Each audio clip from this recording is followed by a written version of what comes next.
Shields up, Ironbreakers. Welcome back to Kast, and today I brought over HeyJay to talk about some Monster Hunter and other things that he's been up to. How are you doing, HeyJay? I'm good. It's good to be back. Thank you for the invite. You're quite welcome. Thank you for making the time. You're waking up early over there in Canadian land at 9 a.m. to make this podcast. I appreciate that. Well, it's cozy. It's winter. I'm usually awake at this time anyways, and this is a better excuse to wake up than work. Okay. It's good to know that it's talk at least better than to work. talk about games. So tell me, what have you been up to recently? Because you've been on one hell of a trip through Monster Hunter, basically. And not just Monster Hunter, also Soulsborne games and all that stuff.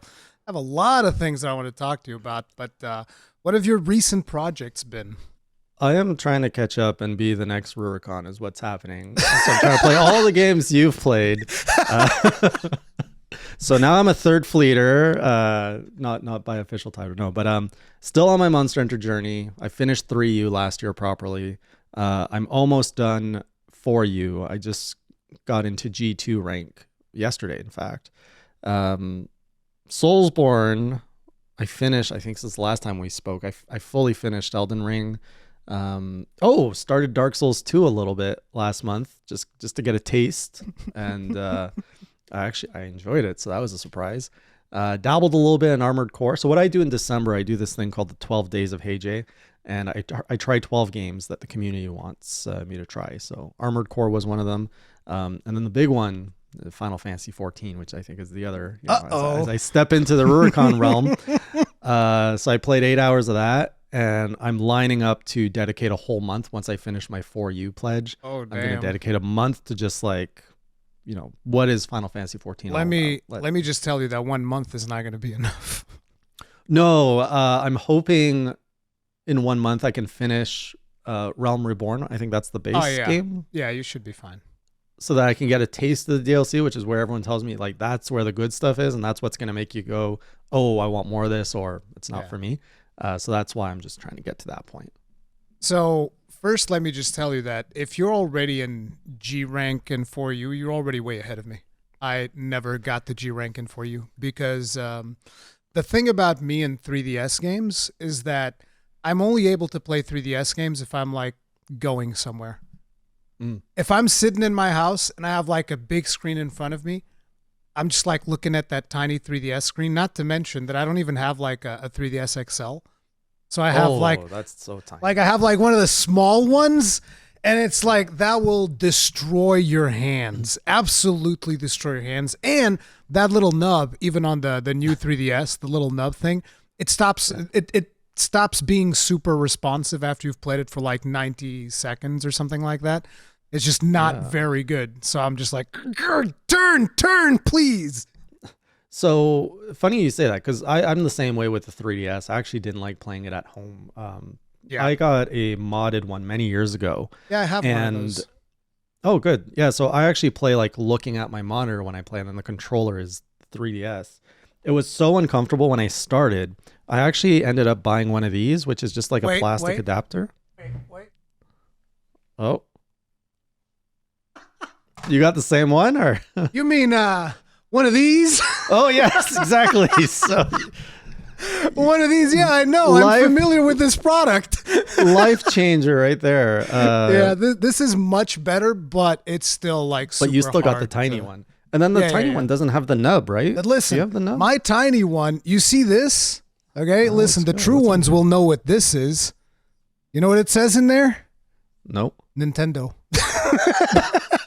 No, this is that one of the ones with the plates? You can like interchange the plates? you can swap the plate, but this is the ambassador. Well, technically speaking, it's not really an ambassador one because I bought the ambassador one and then I gave it away. I don't remember who I gave it away to, but I bought the ambassador one, but I kept the plate.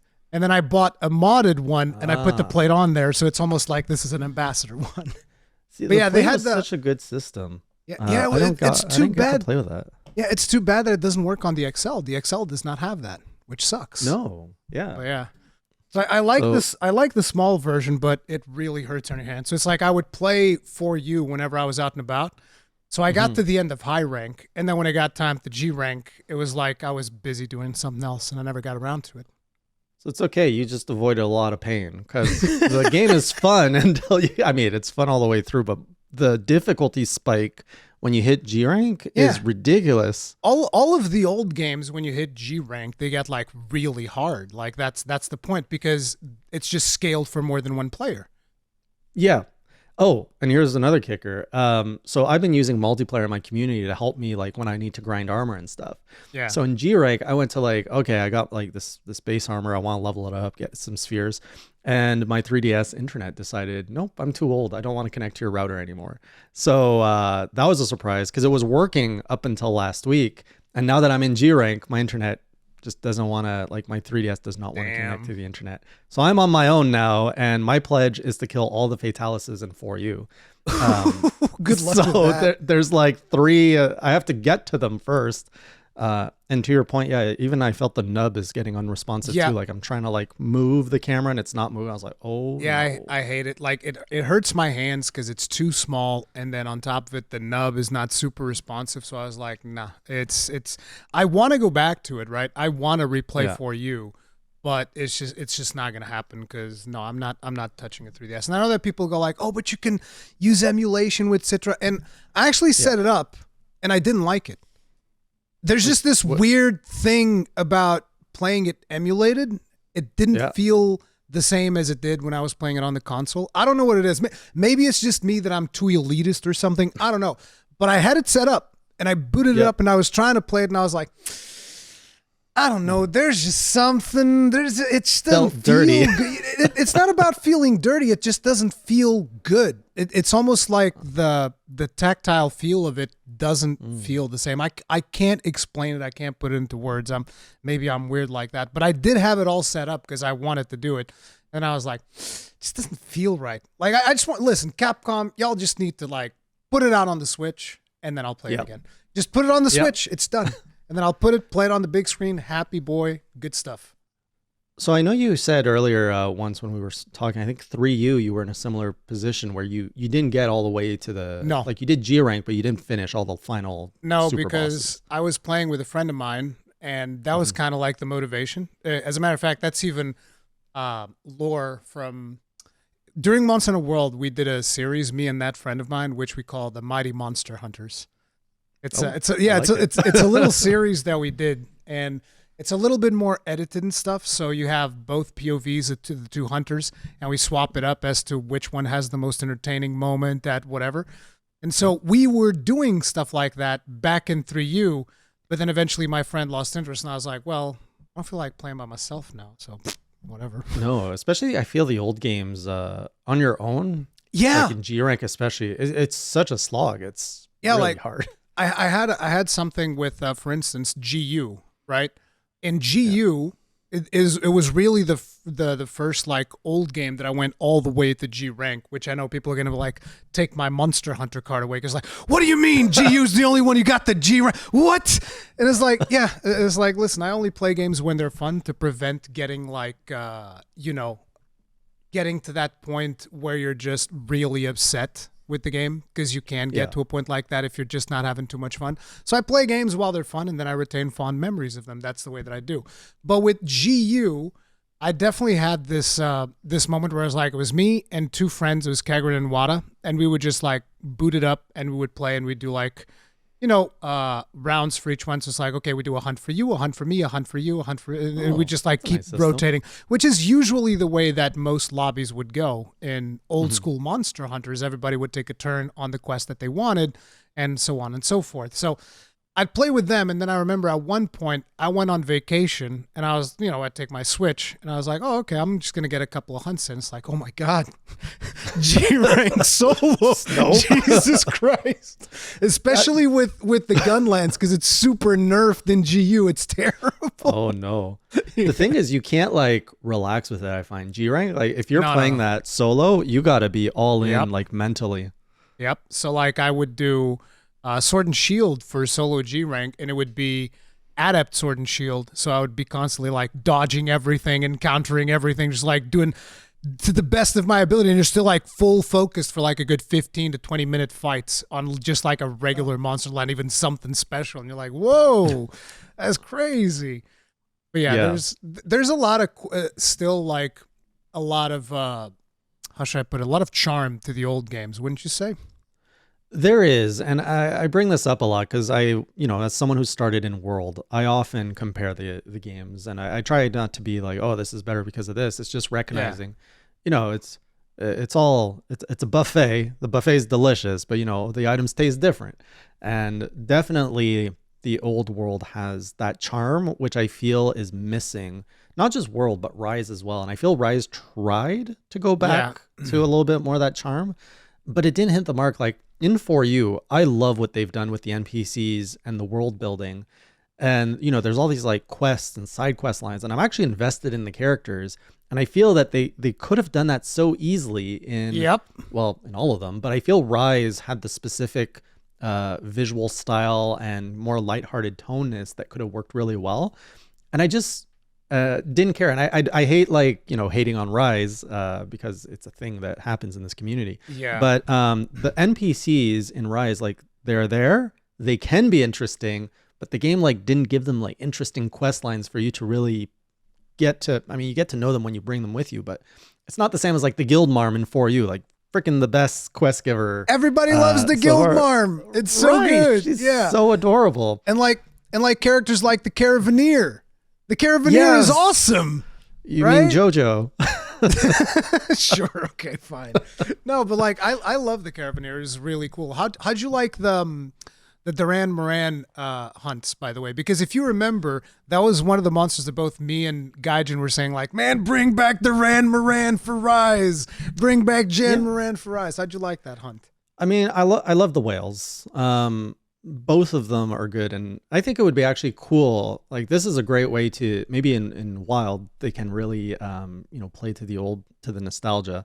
Put you on a ship, and then out of nowhere, like both whales show up like on each side of your ship, and it's like, boom, here you go, fight both of them at the same time. Oh man, that's I love dream epic fights scenario for me. Yeah, Keep going. But oh my God, they could do it like Wilds. We saw it's that wasteland like desert. You could put two whales in there. No, but there is something. There's another thing to me, which is something that I want to ask you now that you've played the old games. Like, what do you think about the segmented map? Is that a huge problem for you? Because I feel like that is one of the things that a lot of people kind of like criticize in the old games. Like, oh, the old map is segmented. Is just a big problem. Like, well, what do you think about the segmented map? I love that you asked that, because when I first dabbled in Monster Hunter before I got into the series, that was a thing when I first played. I was like, this is stupid. Why is it segmented like areas? I hated that. I'm like, what? I'm walking around the world and I'm getting like load screens all the time. Now that I'm actually actively playing it, I really love them because they're saving me so much, in the sense that I use them strategically where, it's really risky to sharpen in the same area as an enraged monster. So it's like, let's just step out here, sharpen, go back in. So the fact that it does add that strategic element, you get used to it. On the flip side, it's really frustrating when you're fighting a monster on the edge of a load zone and you get like knocked out and you get back in, or it dies outside of it and you're like, can't carve it. Yeah, a lot of people don't know about monsters dying outside of a zone, and it's like, well, now you can't carve. It's like, well, what do you mean? Just go there. No, you can't, because it loads the other zone. You can't just look at it, and all of you that time wasted. Oh, speaking of, I forgot to mention, every year I dabble in Monster Hunter 1 on the PlayStation 2. Oh my God, pain. I don't recommend it unless you have, I don't know, you want a special like rare Monster Hunter card that on your ego. But I just made it to Rathalos last week. How fun is that? Is that not fun? What weapon are you using? The game just gets worse. And I'm using Sword and Shield. I tried a hammer once. There you go. Sword and Shield. That's the only way. And then Rathalos, it's not even a fight. It's a game of hide and seek. It's so ridiculous. Like, I haven't made my video about this, but have you played it, the original? I've dabbled in it on a friend's house. Like the friend that got me into Monster Hunter, he has that. So I've played it, and I was like, yeah, dude. Back in the 3 day, hours gathering mushrooms just for money. Back in the day, you probably could have gotten into it though. Like if you were, if you were like a Monster Hunter fan back in the day, that was like peak gaming. That was amazing. Like my friend would tell me all of these stories about how he would go up into lobbies and all he would get is noobs because he'd ask him, hey, you know how to lock the Rathalos head, right? Because you could apparently use the lance to lock his head in place and animation lock him. So people would specialize with the lance to do that. And so he would ask, do you know how to lock his head? And they're like, yeah, I know how to do it. And then they would go and then they wouldn't know how to do it. And he would get like, oh, these noobs. It was funny listening to him rant back in the day. He'd always talk about that stuff. But yeah. Well, that's probably the way to fight him because I had Sword and Shield and he just flies and flies and flies. And not like flying in your area. He flies away. And even if you paintball him, you just see him go like around all the zones. So you can't even you have to wait for him to land. He finally lands, you run there, and then he gets up and flies around. I was like, what were they thinking? Like the idea is that I think at that point you're supposed to be playing with other players because the whole basis for Monster Hunter was that you were supposed to play it multiplayer. So when you got to when you got to something like a Rathalos, you would have a team of players that would be using different weapons and getting more staggers and stuff like that. At least that's the vibe that I got from what I heard from my friend who was like giga veteran when it came to that stuff. So yeah. That makes sense. I don't know if I'm maybe in Village, so I don't even know if multiplayer was an option at that point. But yeah, the game, let's just say the game has come a long way. Yeah, exactly. Monster Hunter's the franchise has come a long way. But the thing about going back to the segmented maps really quickly, one of the things that I really like about segmented maps still, even over the maps in World and in Rise, particularly in Rise, is that I feel like segmented maps give you a different level of scale. Because they don't have to put the whole map into one zone. So you can kind of like see other zones into the distance. And I kind of feel like the maps feel bigger when they're segmented, even though they're just like a couple of arenas. But in your head, it feels bigger because there's more stuff, so to speak, more visual elements and stuff like that. Yeah. You mentioned arena, and I've started seeing the zones more like that. Like, yeah. When a monster goes to an area, I'm like, I hate fighting it in this arena. In this arena, right. Yeah. Whereas I've never thought of that in the newer games because you're just chasing it all over this like open map. But it's like if you catch them in the middle of traversal, you already know in here, he's not going to fight in here. I'm going to hit him like twice. He's going to roar. He's going to leave. That's what always happens. It gets a little bit predictable. But yeah, I'm definitely happy that you're going back and playing the old games. It would be a lot harder for me to do that because, like I said, I'd have to play it on the actual console. And I do have 3U installed on my Wii U, like right behind the monitor that's in front of me. So that would be one that I would entertain. But yes. And well, you're pretty much running out of time because all the multiplayer servers are going to get turned off. Yeah, they're finally turning it off. It took them a while. Like the game's been out for how many years now? Friggin' 15. I think it's almost 15 years or something like that since that game's been out. So yeah, it's been a long, long time. Yeah. So then you really have to solo everything. I think it's after April. You're pretty much on your own. Until fan servers pop up, which that'll probably happen. Yeah. But see, that's one of the advantages of stuff like 3DS is that even when the servers go down, you still have ad hoc, which is actually how I first learned how to play Monster Hunter was through ad hoc, through PlayStation Vita and a PlayStation Portable. Oh, yeah. Yeah, Freedom Unite. See, I haven't touched any of those yet. Any of the... I feel like there's almost 2 generations of old. You know, there's 3U, 4U. Well, there's 3, 4, and whatever goes around it, and then there's everything before that. And I've only just stepping into the first game. It's full of. It's rough, but like Freedom Unite is much better. Freedom Unite you would probably have an easier time with, but I don't recommend it because you have so many pledges already. You're going to be covering your pledges for the rest of your friggin' life at this point. Yeah, I started scaling them back. It's funny. I got this thing now for whenever I make my pledges. But yeah, the last one I made that honestly I think I regret is before they finished releasing all the Sunbreak quests, I pledged to complete every quest in Sunbreak and Rise. And that's still going, and I'm not actively playing it, but it's what are you just missing? so like the events? I'm missing a bunch of master rank, anomaly, anything that has a check mark, basically. So yeah, master anomaly. Oh, right, because you still have to do the anomalies as well, but you don't have to like do the scaling anomalies because those don't get like a check mark. That's right, but you do have to level up your anomaly to unlock other quests that are behind. It's there's it's really easy, I think. Well, no, wait, because the EX quests, that means you need to reach anomaly level 300. apparently, yes. Oh no! I didn't look into it too much because I didn't want to know. So I just. So let me just tell you. You know that I'm addicted to it, right? I'm still. No, I didn't know that. Yeah, I'm. Oh no! Don't tell it. Really? I'm still not. No. What's your rank at? I stopped. But there's also like an element of burnout because Yeah. So I played Rise. I started playing Rise on Switch, and then when Sunbreak came out, I played it on PC. And that means I went back and I did all of the quests from Rise and all of the quests from Sunbreak. And then eventually, for some messed up reason, my brain just goes, what if we went back to the Switch? And then I went back and played it on the Switch. So it's like on PC, I'm investigation rank 150 something, I think 156. Mm-hmm. And on console, I'm probably close to 240, give or take. But it's just... And the only way to do it properly, in my opinion, and you can do this, I can do this even. You put up a stream, you got 3 other people to go in there and just wail on a monster. No, actually, not even one. You could take like an anomaly quest with 3 monsters, and you wail on them, like give them no chance to do anything, kill them super fast, and then immediately end and go again. Yeah. Well, that's and the good thing about that. For hundreds of hours, and there you go. Yeah, so that's the thing. It's not a very rewarding pledge. It's very grindy. I don't have to do it solo, so I can do that multiplayer tactic.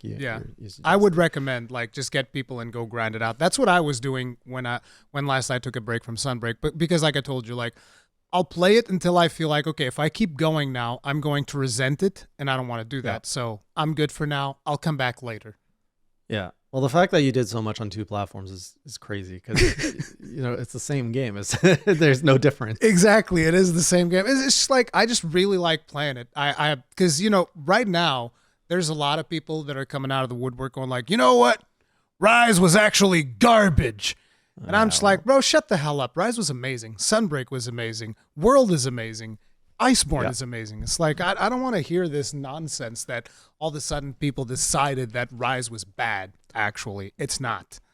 Well, it had hate from the very beginning, I remember, because I got into Monster Hunter right when Rise was launching. And I remember all the love around World. And then Rise came out and people were like, oh, this is, because I understand now a lot of people started in World. Yep. And then they went to Rise and it's like, what is this?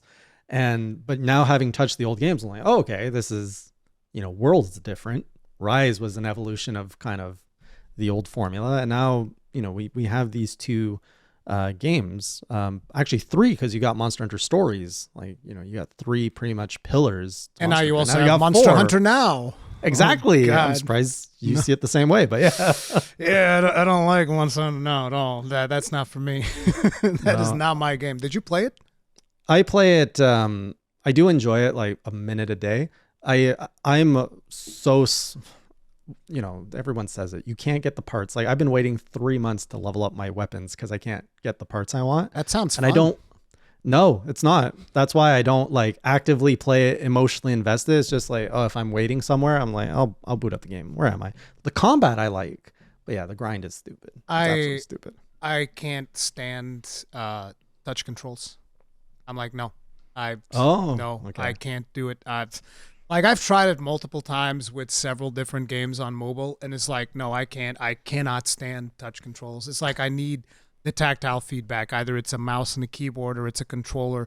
I need tactile feedback. If I don't have that, it's too annoying for me. Just like because also it's like you're putting your fingers on the screen and you're covering a decent chunk of the screen with your fingers. It's weird, and then the controls don't feel as precise because it's just I can't stand that feeling. It just feels bad, and I'm like, nah, not doing it. That's why I don't usually play action games on my phones. I'll play a little farming game. I have this stupid Disney game I'm addicted to. And then Monster Hunter is just the right thing. Right? I just tap mindlessly, kill the monster, and move on. They added the lance to it, a few weeks ago. Yeah, I've heard about that. Still no gun lance. Not yet, no. I tried it, and it was the first time. This game actually makes me appreciate things. So here's the interesting thing about Monster Hunter now. I'm kind of blind when it comes to skills in the mainline Monster Hunter games, just because there's so much and it's a lot to process and understand. What does this skill do? What does this skill do? But I feel in Monster Hunter now it's more accessible, and it's the first time I actually like browse all the armor. I'm like, well, I want this skill, I want this skill, and there's a lot of like little bits I learned from Monster Hunter now because it's so accessible that carries over to the mainline games where stupid things like the levels of rarity of ore. Like I understand the progression of rarity because I see it in Monster Hunter now in a more digestible way.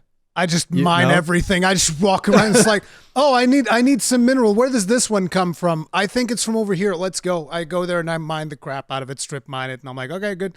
The thing that I do is like at every hunt, I'll mine at every possible opportunity. So usually I just end up with a surplus. And then if eventually I run out, I'll be like, okay, where does this drop? And if I can't find out, I'll just look it up. Because it's like, look, it's an ore. I've already had it before. I don't care. Right. It really doesn't matter. I don't look at the rarity of the ores or anything like that. All I know is whenever my hunter does the special animation, oh, I picked up something good. Cool. And you get the little like music, dee or yeah, something like that. that. Do you only do that for mining, or like if you see the bone, like do you gather everything when you're out there?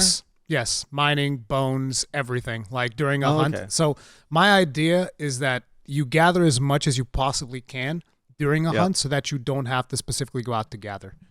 So you're smart. Yeah, I tried doing it like that. But not just that. So for instance, if you look at World, which I recently did a tutorial, I hadn't engaged with World in a long time before I did the Return to World thing. So I did my tutorial and I was like, God damn, there's actually so many systems to get materials for free. You have your Tail Raiders, you have Argosy, you have the tree that you can get like all of the additional stuff from. And there's even more that I'm forgetting now, but there's just like so many systems to get extra materials from that it doesn't require to grind nearly as much. And once you get the Iceborne, then you have the Steamworks, which gives you even more. It's just like materials all over the place. My God. Materials, when you go, if you're a new player that goes to the old world, whoo, I am carefully like watching my farm and being like, okay, I can't use too many of these potions because I'm like, I see my honey reserves going down. I'm like, I can only like get so much honey per hunt. So I'm a very I'm known to be a non-gatherer. Like I don't grind very much. I just gun it. And then when I hit a wall, I'm like, okay, I guess I got to grind now. Now you got to go grind. So see, that's actually something that I miss from Freedom Unite. In Freedom Unite, we had an actual farm. So you'd actually go up and there's like, so you know how there's this zone, I think it's there in 3U. There's a zone, actually 3U has it as well. So you've seen it. You go up to the where the Poogie is. Yeah, where the Poogie is. And so in Freedom Unite, you would actually go to the specific crops and you'd be like, okay, so plant herbs here, plant this thing there, and you would actually physically go to the locations and collect, and there would be mining nodes that you could go mine in between. Oh. Yeah. Oh. And there's even like something that you can do in Freedom Unite where you would straight up send a Palico with a bomb into a cave. And you would just like go in there with a bomb, blow up, and come out with materials. Okay. Yeah, that's great. It was a neat little element that it had that I actually missed. So like the botanical research, which is the big tree in World, like that works. It gives you materials. But I missed that aspect of actually having the little farm you go into and there's stuff growing there and whatnot. And so here's an idea. I know you hate phone games, but would you like a farm, like a Monster Hunter farm that lives on your phone, but that's tied to your main game account so that when you're not playing, let's say Wilds, you're not playing Wilds, you can actually watch companion type apps. Yeah, that I actually like. Yeah, a companion type app, I'm all for it. I just don't want like a game that I'm actually playing there, but like companion apps. So I've used companion apps in the past with World of Warcraft because World of Warcraft would have these missions that you could send some these NPCs that you would collect throughout an expansion. And you'd be able to send them out on missions. So I'd pull up the phone and be like, okay, you go on this mission, you go on this. And it'd be like, doing stuff for 20 hours or whatever. Then I'd pick up the phone again and be like, okay, now go on this one, go on that one. So that type of stuff, I actually think it's fine. Yeah. I'm surprised we don't see more of it. I didn't know that they had that for World of Warcraft. I mean, I don't think they use it anymore. I'm not sure because it was really popular during one expansion. Then the other expansion, they didn't use it. Then on an expansion afterward, they did. It was very inconsistent the way that they did that. But yeah, Final Fantasy XIV also has like a companion thing that lets you sell things in the marketplace, if I'm not mistaken. So like you can go to your character's inventory and sell stuff. Destiny had one, which was actually really useful because I remember using it when I was playing Destiny 2, where you could actually go into your vault and straight up drag weapons from your vault to your character's inventory. So you'd be able to access your bank where you wouldn't be able to do that without the phone app. But I think so they also nerfed that, yeah. So like companion apps, I'm all for. Yeah, I think that's cool whenever video games do that, so long as the companion app is not required. Like if it's an optional thing and you can do everything in the game, that's fine. Yeah. But if it's something where it's like, no, you need to do it in the app, then I'm like, no, screw you. That's garbage. Yeah. Don't force people to get, because everyone has different phones and stuff and different lifestyles. Yeah. But it's annoying. the Wii U has shown the value of a second screen, and there's so much you could do with a companion app. Yeah, apparently they did it so well that they now refuse to port Xenoblade Chronicles X because it's too implemented into the Wii U screen. I'm like, no! Oh man, free Xenoblade Chronicles X to the Switch. It's the only game that kind of like didn't make it to the Switch. I think that's BS though, because so many developers, when the Wii U came out, they're like, we can only have this game on the Wii U because of the touch, and then the Switch came out, and they're like, well, we found a way to adapt it or port it. Not to mention that, like, I remember you're able to just straight up play the whole Xenoblade Chronicles X game on the screen of the Wii U without actually going to the TV. So I'm like, I'm sure you can make it work. Don't lie. Come on now. Yeah, I remember the Wonderful 101 was a big deal because like you have to draw. And then I haven't seen how it works on the Switch, but I bought it.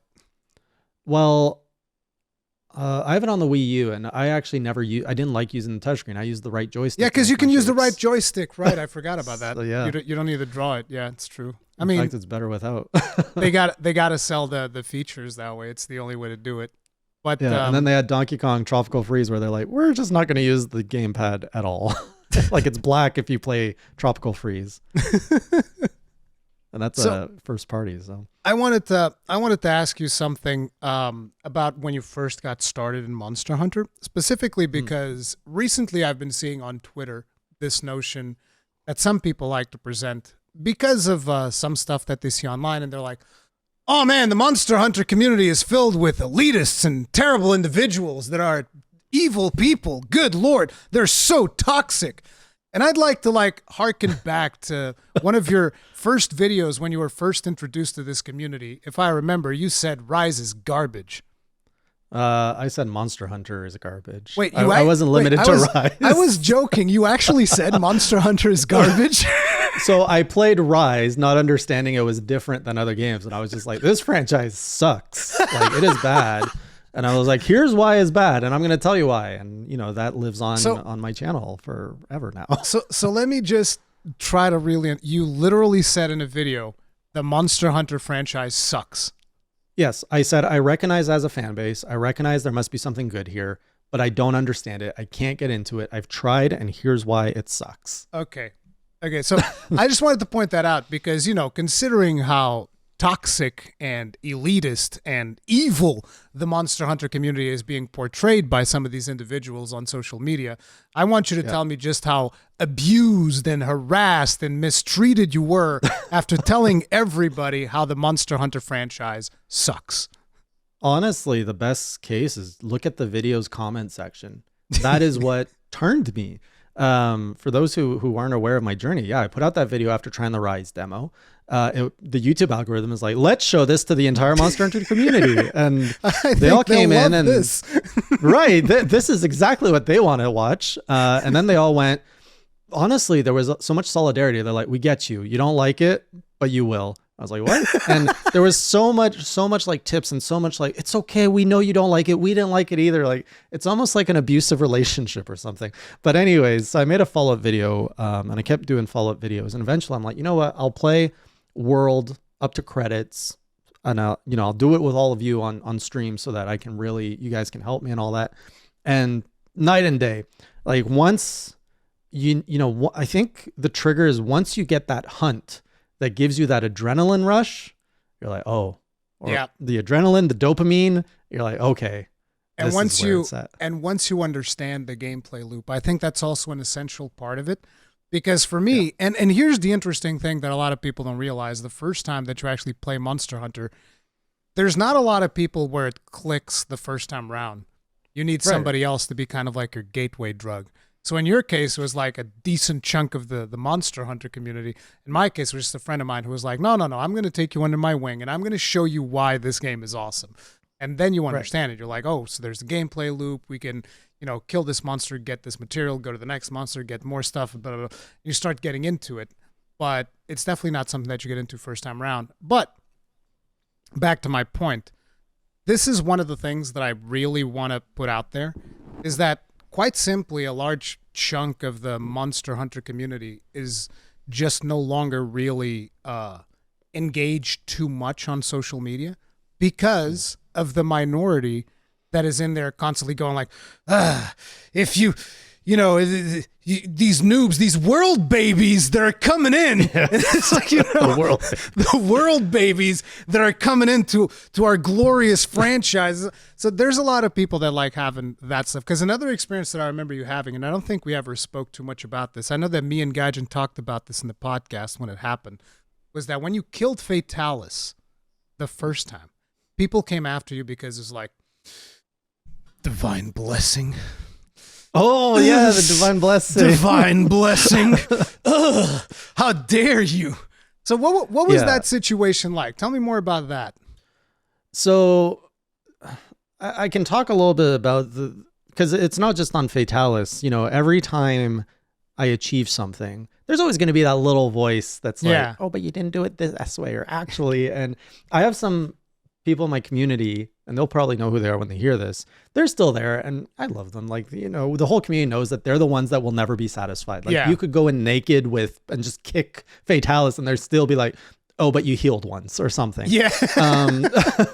So, when Divine Blessing, when I decided to make an armor set for Divine Blessing because I wanted more defensive skills, some people are like, oh, you didn't earn your win and all that. And I'm like, I'm using the game mechanics. So as long as it's in the game, I don't care. And I think where it comes from is, Monster Hunter is such a challenge-based game where the player levels up, right? The character doesn't level up. You know what I mean? Yeah. And so when you're absolutely correct, though. You take the armor and the weapon away, and your character is exactly as it was when the game started. That's it. Yeah, exactly. And so as the player levels up, they eventually we get very good in the end. That the only next logical step is you have to add in these difficulty sliders, which are, let's take some armor off. Let's use a weapon we don't know. And I think that's where it comes from. So to me, I didn't care. I'm like, I killed Fatalis, and it was an epic fight. I actually finished him off with the Clutch Claw. Like, the Clutch Claw went out and he died. And did 10 damage, and he died. And I was like, what happened? Died of a heart attack. He's like, oh, it's this weapon. He looks like Spider-Man. I his chest with. So people were like, oh, your Palico stole the kill. And we looked at the footage. I'm like, no, it's the Clutch Claw. Yeah. So it's funny because, the Clutch Claw is another thing that gets a lot of hate now in World. Or I think it always had a lot of hate. I'm not the biggest fan of Clutch Claw, but mostly it's not even because of Clutch Claw itself. It's because of the wallbang mechanics, because fights kind of like in Iceborne, if you really want to be optimal, it's kind of like, is a monster enraged? No, wallbang it. Like every single time. Even if it's tenderizing. And then tenderize it. I mean, I didn't have to tenderize because I play Gunland, so I don't care. It's like shell. Okay. I just shell. It doesn't matter to me if it's tenderized or not. But like, if you're playing other weapons, like you also got to tenderize. A tenderized thing is another frustrating thing. But it's like, I don't think the Clutch Claw itself is bad. It's just how often you're able to do those things is way too much. Because like, if you look, for instance, in Sunbreak, we got that puppeteer spider. The one that clutches onto them and you can wallbang them. Yeah. So it's like, there's only 2 or 3 of those in a map. I think usually 2 per map. So you can do it twice per hunt. Like, that I think is fine. If you're able to wallbang twice per hunt, that's fine.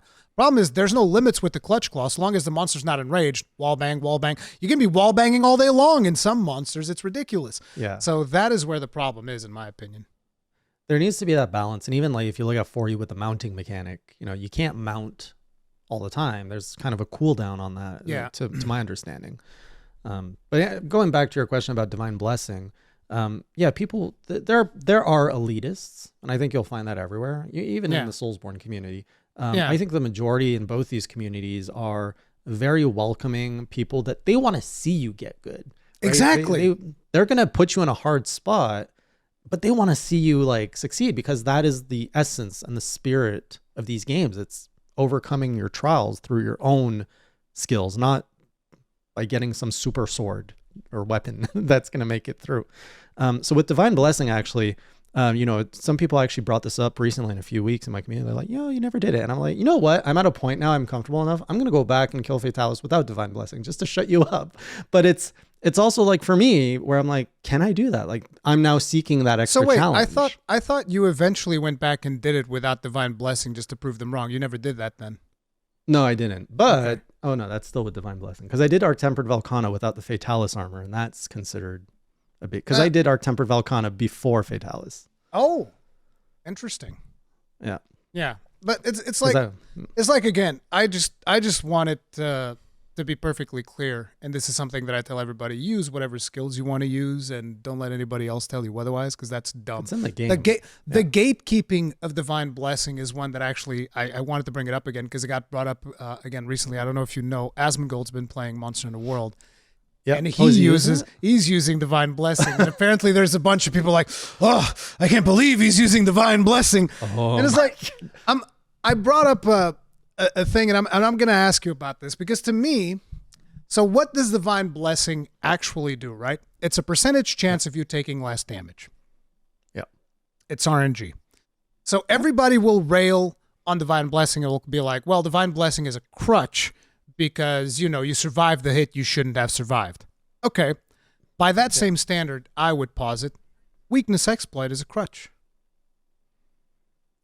How so?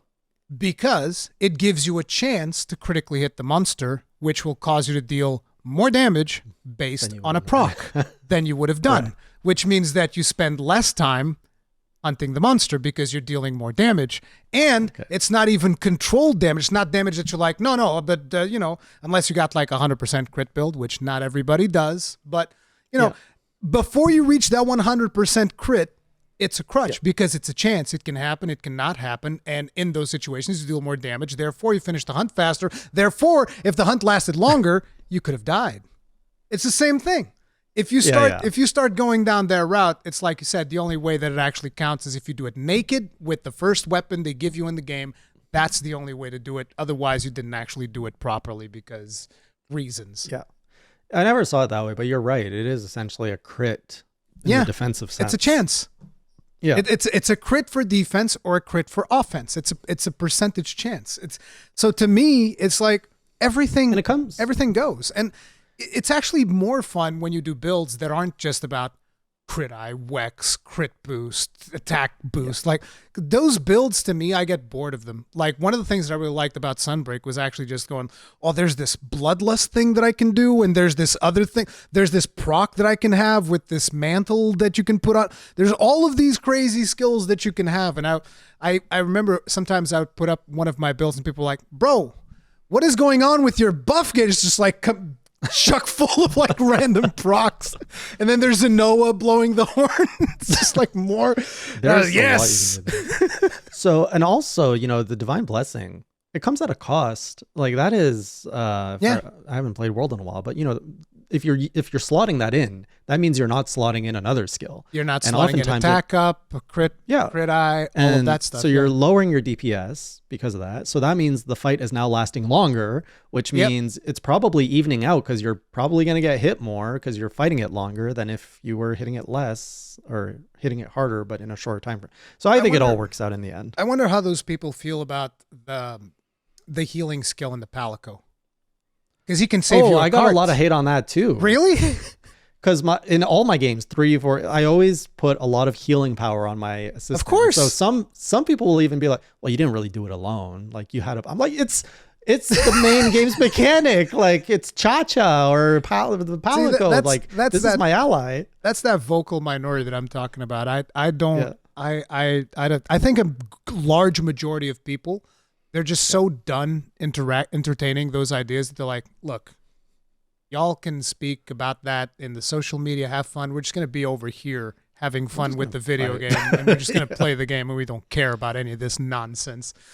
But I definitely see a lot of that. And I wanted to ask you as well, what was your experience with the Soulsborne community? I think I was one of the first people you interacted with because you made that.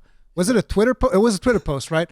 You put up the Twitter post and you were like, "This game made me miserable," or something like that. Oh, it was. It made you I very finished Dark unhappy. Souls 1. Yeah, I and feel nothing. I felt nothing. I feel nothing. Yes. That was.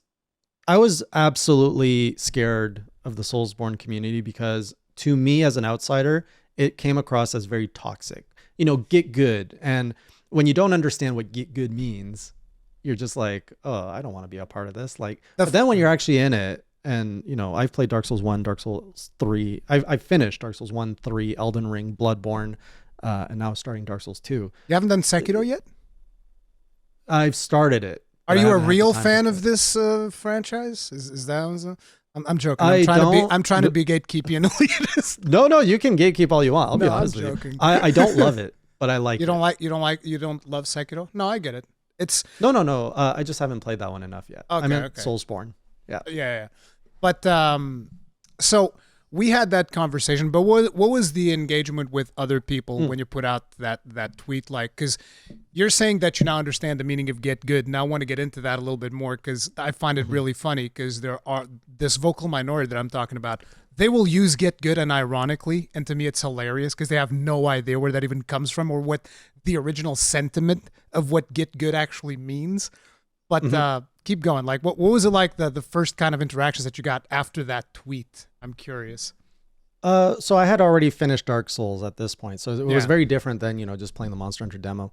It was a very similar actually experience as Monster Hunter. Very understanding. People came out and said, "We understand it, we get it," and then suggestions on, well, try Dark Souls 3, and if you don't like that one, then yeah, it's fair. You just don't like this genre, or try, I think, it was try Dark Souls 3, try a different build. So in Dark Souls 1, I went with I think a strength build. So like try dexterity. You seem to like to move more. And that's what I did. I went to Dark Souls 3. I went with the twin swords and dex build, and I loved it. Like, it was a much better experience. So because the community came in and were able to recognize, it's not that you don't like Soulsborne, you just don't like your build, or you didn't like the first game where everything was still not polished. I just find it hilarious because I constantly see in my timeline about how both these communities are like the most toxic communities in gaming, the Monster Hunter community and the Souls community. And in both times that a newcomer, comes into the community and you basically low-key trash the game. You go like, this game sucks. The community comes in and they don't harass you, don't hound you, don't like insult you. And they actually say, hey, try this, maybe try it. Like, at the end of the day, it just reinforces the vision that I personally have always had of these communities, which is they're very welcoming. They're very, they just want you to get it. They don't care if you don't like it, but they want you to not like it, but at least get it. Exactly. They want you to understand it. And if you don't like it, it's like, okay, fine, you don't like it. It's whatever. Maybe it's not for you. But they just want you to first get it, and then it's like, okay, it's good. Now, about the Git Good thing. So tell me, what is your understanding of Git Good?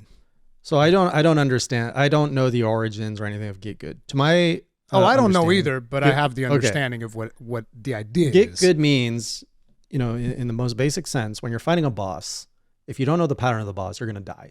And so you got to get good. Like, you got to learn the pattern. And then when you learn it, you beat it, and it feels easy. And you're like, how do I struggle with this? How did I die 10 times to this? Because when it clicks, that's the Get Good moment. You got good. You went in, you tried over and over again, and you figured it out. And it's like a puzzle. And to me, that's what Get Good means. Yeah. See, because a lot of people see Get Good as an insult.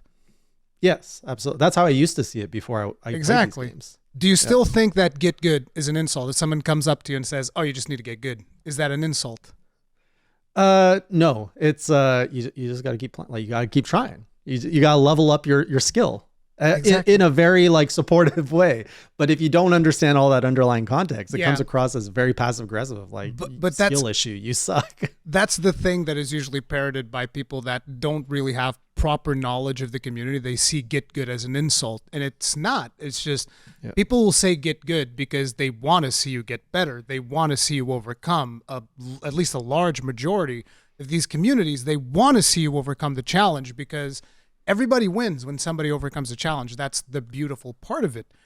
But then you have the vocal minority elitist assholes that will say that as an insult because they don't have no social skills and they don't actually understand how things work. And it's just very frustrating to see. And I hate seeing like my two favorite communities in gaming just get slandered all over the place. And it's very frustrating. It is, and I'm glad. I think that the majority is still very supportive. And like, I think we're very good at blocking, isolating, not feeding those fires. Like if someone puts I'm up terrible a trashy, at it. I'm feeding the fires. Oh yeah, I'll pour gasoline all over them because the way that I do it is like I just expose each and every one of them, put them on my timeline. Here you go. Okay, you wanted the attention. Here's the attention. Here you go. Congratulations, you dumb idiot. Well, you and I are very different in personality, but I see that too. I'm like, there goes Rurikhan. I would have just like ignored it. You're just like, boom. Yep. I don't care. Hey-oh. It's like, listen, somebody's got to keep them out. Yeah. Honestly, we need people like you. Yeah. Someone's got to say what we're all thinking. So, with all of these pledges that you've been doing, did you get to try out any of the new games that came out in 2023? What came out in 2023? Yes, but probably not the ones you would think of. Mario Wonder, for example. Mario Wonder is pretty good. I played a decent chunk of it. Yeah, it's nice. I loved it. Yeah. Loved it. Tears of the Kingdom disappointed me, honestly. Really? Why? Yeah. Loved Breath of the Wild, but I feel Tears of the Kingdom was too similar, where Breath of the Wild was so revolutionary and you're just like, whoa, what's over there? What's over there? Tears of the Kingdom was like, cool, you like that, do it again. And it's like, well, so Did like you the finish first it? couple hours, you're like, no, not yet. I'm really struggling to go back into it because I can't lose myself into the game like I could in Breath of the Wild, because in Breath of the Wild, you don't know anything. Whereas in Tears of the Kingdom, it's like, go back into this kingdom. And yeah, there's new things to find, but it feels very copy paste. Like all the things you can do, like, the guy that you have to fix his sign. It's like the first few times I found him, like, oh, this is a cool little side quest. And then it's like, oh my God, another guy putting up his sign. He's like all over. And then that's the thing. Everything I've discovered in the early part of the game that made me go like, oh, this is so exciting. A little bit later into the game, I'm like, oh, it just keeps repeating this over and over and over. And the story is so also repetitive. Like I just finished, I won't do any spoilers, but I think I'm at the mid game where I finished going to the main 4 parts that the early part of the game tells you. And I'm just like, okay, I go here and it's the same kind of story with a different character repeated, where it's like, oh, I hear a voice. Oh, I go here, flashback to the same scene that we all know what's going on. Yeah, so it's unfortunate because I've loved Zelda, all Zelda games, and this is the first time I'm like, oh, I didn't feel this one. I didn't really feel like that at all personally. Like I greatly enjoyed it. I loved playing it, but I feel like I might have done it a little bit differently. Wherein the idea of the whole sign guy, right? I did it the first couple of times, and when it stopped being fun, I'm like, yep, you're gonna keep waiting for me to do your sign. I don't care. You can just stay there forever. It doesn't bother you to know that there's an okay. I moved like anything that I think that is just not fun. I'm just like, okay, this isn't fun. I'm not doing it. I'm done. So I just do the fun things. And then when I feel like this is not being fun anymore, I stop. And so that allowed me to basically experiment with a bunch of different stuff. So, the underground zone, the dark zone and whatnot, I found every single light thing in that zone. You can see it in my map. It's fully lit up. That was fun for me, exploring that dark area, going around the little flying motorcycle. So that's what I did the most, because that's what I just care about that. So I'll just do that. And that was kind of like the way that I tackled it. I'll just do the things that I find fun. And I actually really enjoyed the story. Whereas the story of Breath of the Wild, I didn't think was that amazing, but the story of Tears of the Kingdom, I thought was really good. In certain aspects, but it's very much backloaded in a lot of ways. Also, like the soundtrack. Even the soundtrack of the game is very backloaded. You wouldn't think that the soundtrack of Tears of the Kingdom is amazing, but if you play it all the way, you might get a different idea. The problem is a lot of the really cool stuff in that game is very much backloaded, and that is a problem with Tears of the Kingdom. Like, to give you an idea, no spoilers, but before the final boss, there's like this horde type event. There's a bunch of monsters coming at you. Yeah. I made a tank, an actual tank. Okay, with that's laser cool. turrets and whatnot. It's a bzz, bzz, bzz. So much fun. It was amazing. So you like the building mechanic? I loved it. I was doing like all types of like flying contraptions. See, that's the thing. If you don't like the building mechanic, I can see why you wouldn't have as much fun with it. Me, I love building all kinds of crazy stuff and seeing what would work and seeing what would not. And well, you're an experimental gamer. Like even when I look at you play Monster Hunter or the Soulsborne games, like you're experimenting. You're like, oh, what if I do this? What if I do this? Yeah. I'm a little bit more spoon-fed, where it's like, give me something that works and let me go. Yeah. And same with Armored Core 6 is another one I dabbled in. I don't know if you played that. I'm assuming you did. Yeah. So I haven't finished New Game too, Plus, but I still plan on doing it. But yeah. That's another game where it's like, figure it out. And in the tutorial, they gave me the very speedy build. I was like, I like this. And I just want to use that the whole time. But I know that the game eventually forces you to have different builds, from what I understand. You should see me do a stealth mission with tank legs. It was beautiful. Look at how stealthy my big tank is. Right. Like rolling in with a tank, 2 cannons, rocket launchers. Yep, I'm stealth. It's not a problem. So I get that you like tanks is what is my takeaway. Oh yeah, tank legs are the best. I friggin' loved it. It was amazing. I did the whole game with tank treads. There was one mission where there's like a big well that you're supposed to go down to, and there's a laser thing shooting at you. And so rather than figure out the pattern that the laser fired in, I was like, what if I just drop like a rock? And you just see me like, there's one point the boss breaks my stagger threshold. So the tank actually stops midair because I'm stunned. And then it keeps falling. And I survived. Hey, it's a valid strategy. Yeah, exactly. All in defense. I wonder what people the divine blessing haters would think about that. That's the equivalent of divine blessing. Ember in his tank. Not how you play the game. Yeah, you're not supposed to play it like this. So those are the games you played. I know that there's at least one more game you played that you haven't mentioned because it's a game that a lot of people will forget, and it is a game that I want to bring up. But I just want to ask you one more. Did you play Baldur's Gate 3? No, I haven't. I mean, that one's a big investment, but it's really good and it is worth it. I had a short holiday break and I really wanted to do an RPG, so I actually tackled one in my backlog. I don't know if you played the Tales game, but I got into Tales of Arise, and it's my first Tales game ever. It's really good. Agreed. I'm getting close to the end. I'm like level 45, and it's just, I love the characters. I love the story. Who's your main character? Do you play the main dude? Yeah, the main dude, of course. I play Shield Lady. Shield Lady all the way. I hate her. What? Like, she's the best character in the game. How dare you? She just puts her shield down. I'm just okay. So every time you got to like call her in to like block something, I can never get the timing. So she always just shows up and I'm already on the floor. And then there's like a quest where you have to like fight with her to kill like the other girl. Like it's a 1v1 in the arena. Yeah. And oh my God, I'm like, how do I use this? It's so slow and bulky. Like it's hold your ground style. Again, it's a tank. Yeah. Of course you like it. No, but the biggest thing that annoyed me about Tales of Arise is that they straight up sell you skills for the game for real money. And I was kind of like, oh wow. Yeah, like those you know how they sell those outfits, the swimsuits and all of this stuff? Yeah, I saw Each one of the outfits gives you like skills that you can get. I didn't know that. Yeah. I didn't know that either. So Bandai sent me like a deluxe version of the game. So I claimed the skins because people were asking me, oh, show the skins. So I claim everything and then I start showing the skins. And I never knew.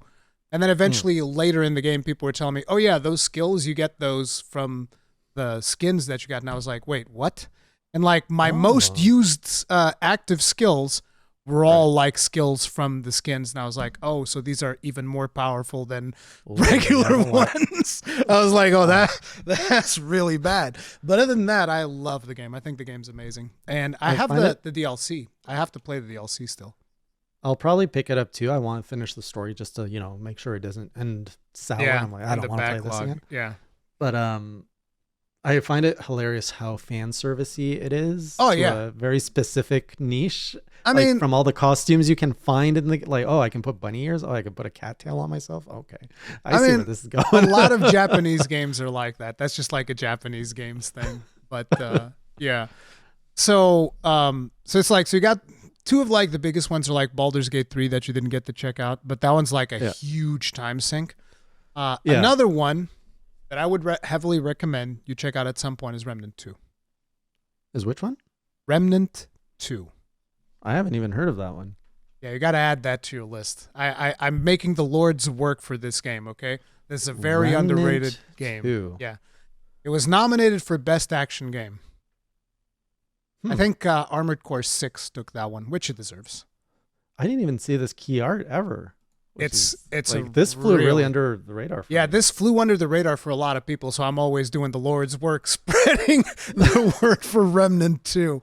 I even did like 2 podcasts with one of the lead developers where we talked about the game. Wow. Yeah, because I wanted to talk about the game, their philosophy and stuff, because they have a very no-nonsense approach to game development where it's like, oh, you didn't like this? Well, that's too bad. That sucks. Okay. Where are they based out of? I don't know. It's Gunfire Games. I don't know exactly where. I'm assuming they're probably from Austin because most development studios I feel like are from Austin. But yeah. And what kind? It gives me Bloodborne vibes when I'm looking at the screen. So this is like a Souls-like, but with guns. It's a third-person shooter Souls-like. It's really fun. It's really good, and it's got co-op, so you can play with your community as well. Okay. Yeah. I will add it, but I think I would want to, in the Soulsborne vein, definitely I want to get to Sekiro eventually, but also Lies of P, yeah. That was another one that I wanted to ask you Not about. Life of Pi, that's a movie. Lies of P is, I would play Sekiro before Lies of P. I think Sekiro is a better game, but Lies of P is also a very good game. I had a love-hate relationship with it, wherein I love to hate it and I hate it to love it.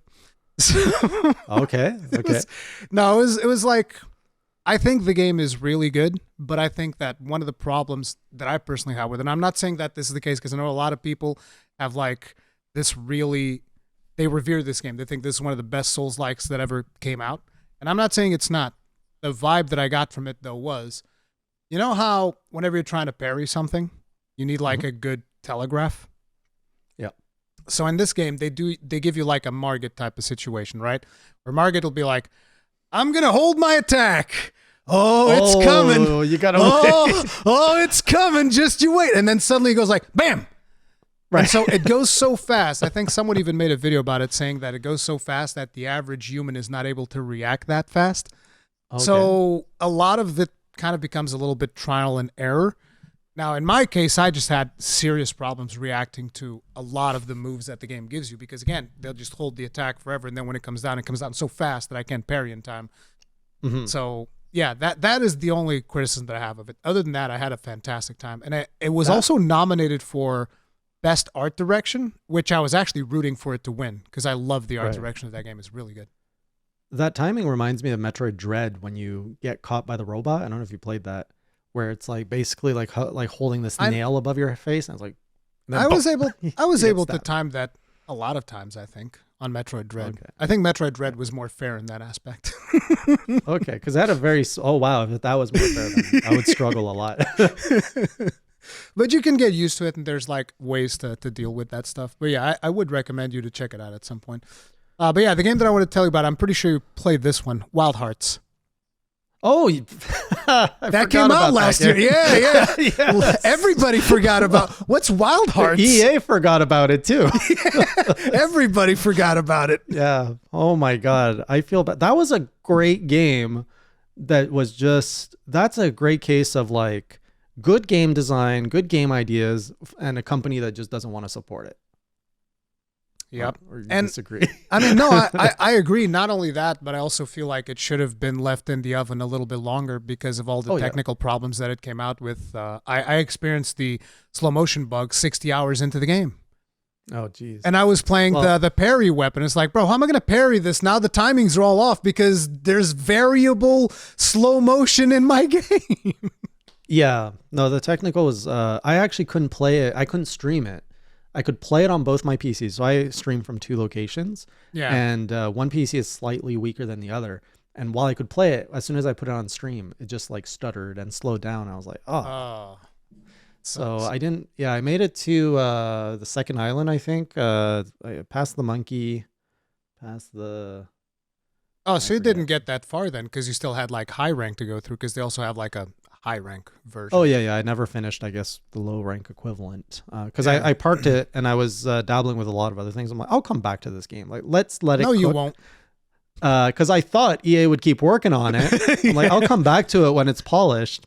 And then they're like, oh, we're done supporting this game. I'm like, well, I guess I'm never coming back to this then. Yeah, it's a shame because there's so much potential to that game, and it was just like left by the wayside to rot. I was very sad. But I about hope that. Capcom goes, oh, that's a good idea. Oh, that's a good idea. And just like brings in some of the, like, I love the whip sword. I'm saying Monster Hunter needs a whip. Like, I would love to have a whip weapon. And a whip sword is like, oh, okay, that's even better. I was not a big fan. I did the Wagasa, which was the umbrella weapon, and the hammer. Yeah. I like their hammer though. Their hammer was fun, except for I like how it was like problems that I had bendy. with it. Like, Yeah. Because it made so much sense of like, bang, like you could feel the weight of that thing. Yeah, it was really good. So this year, what are the games that you're most hyped for?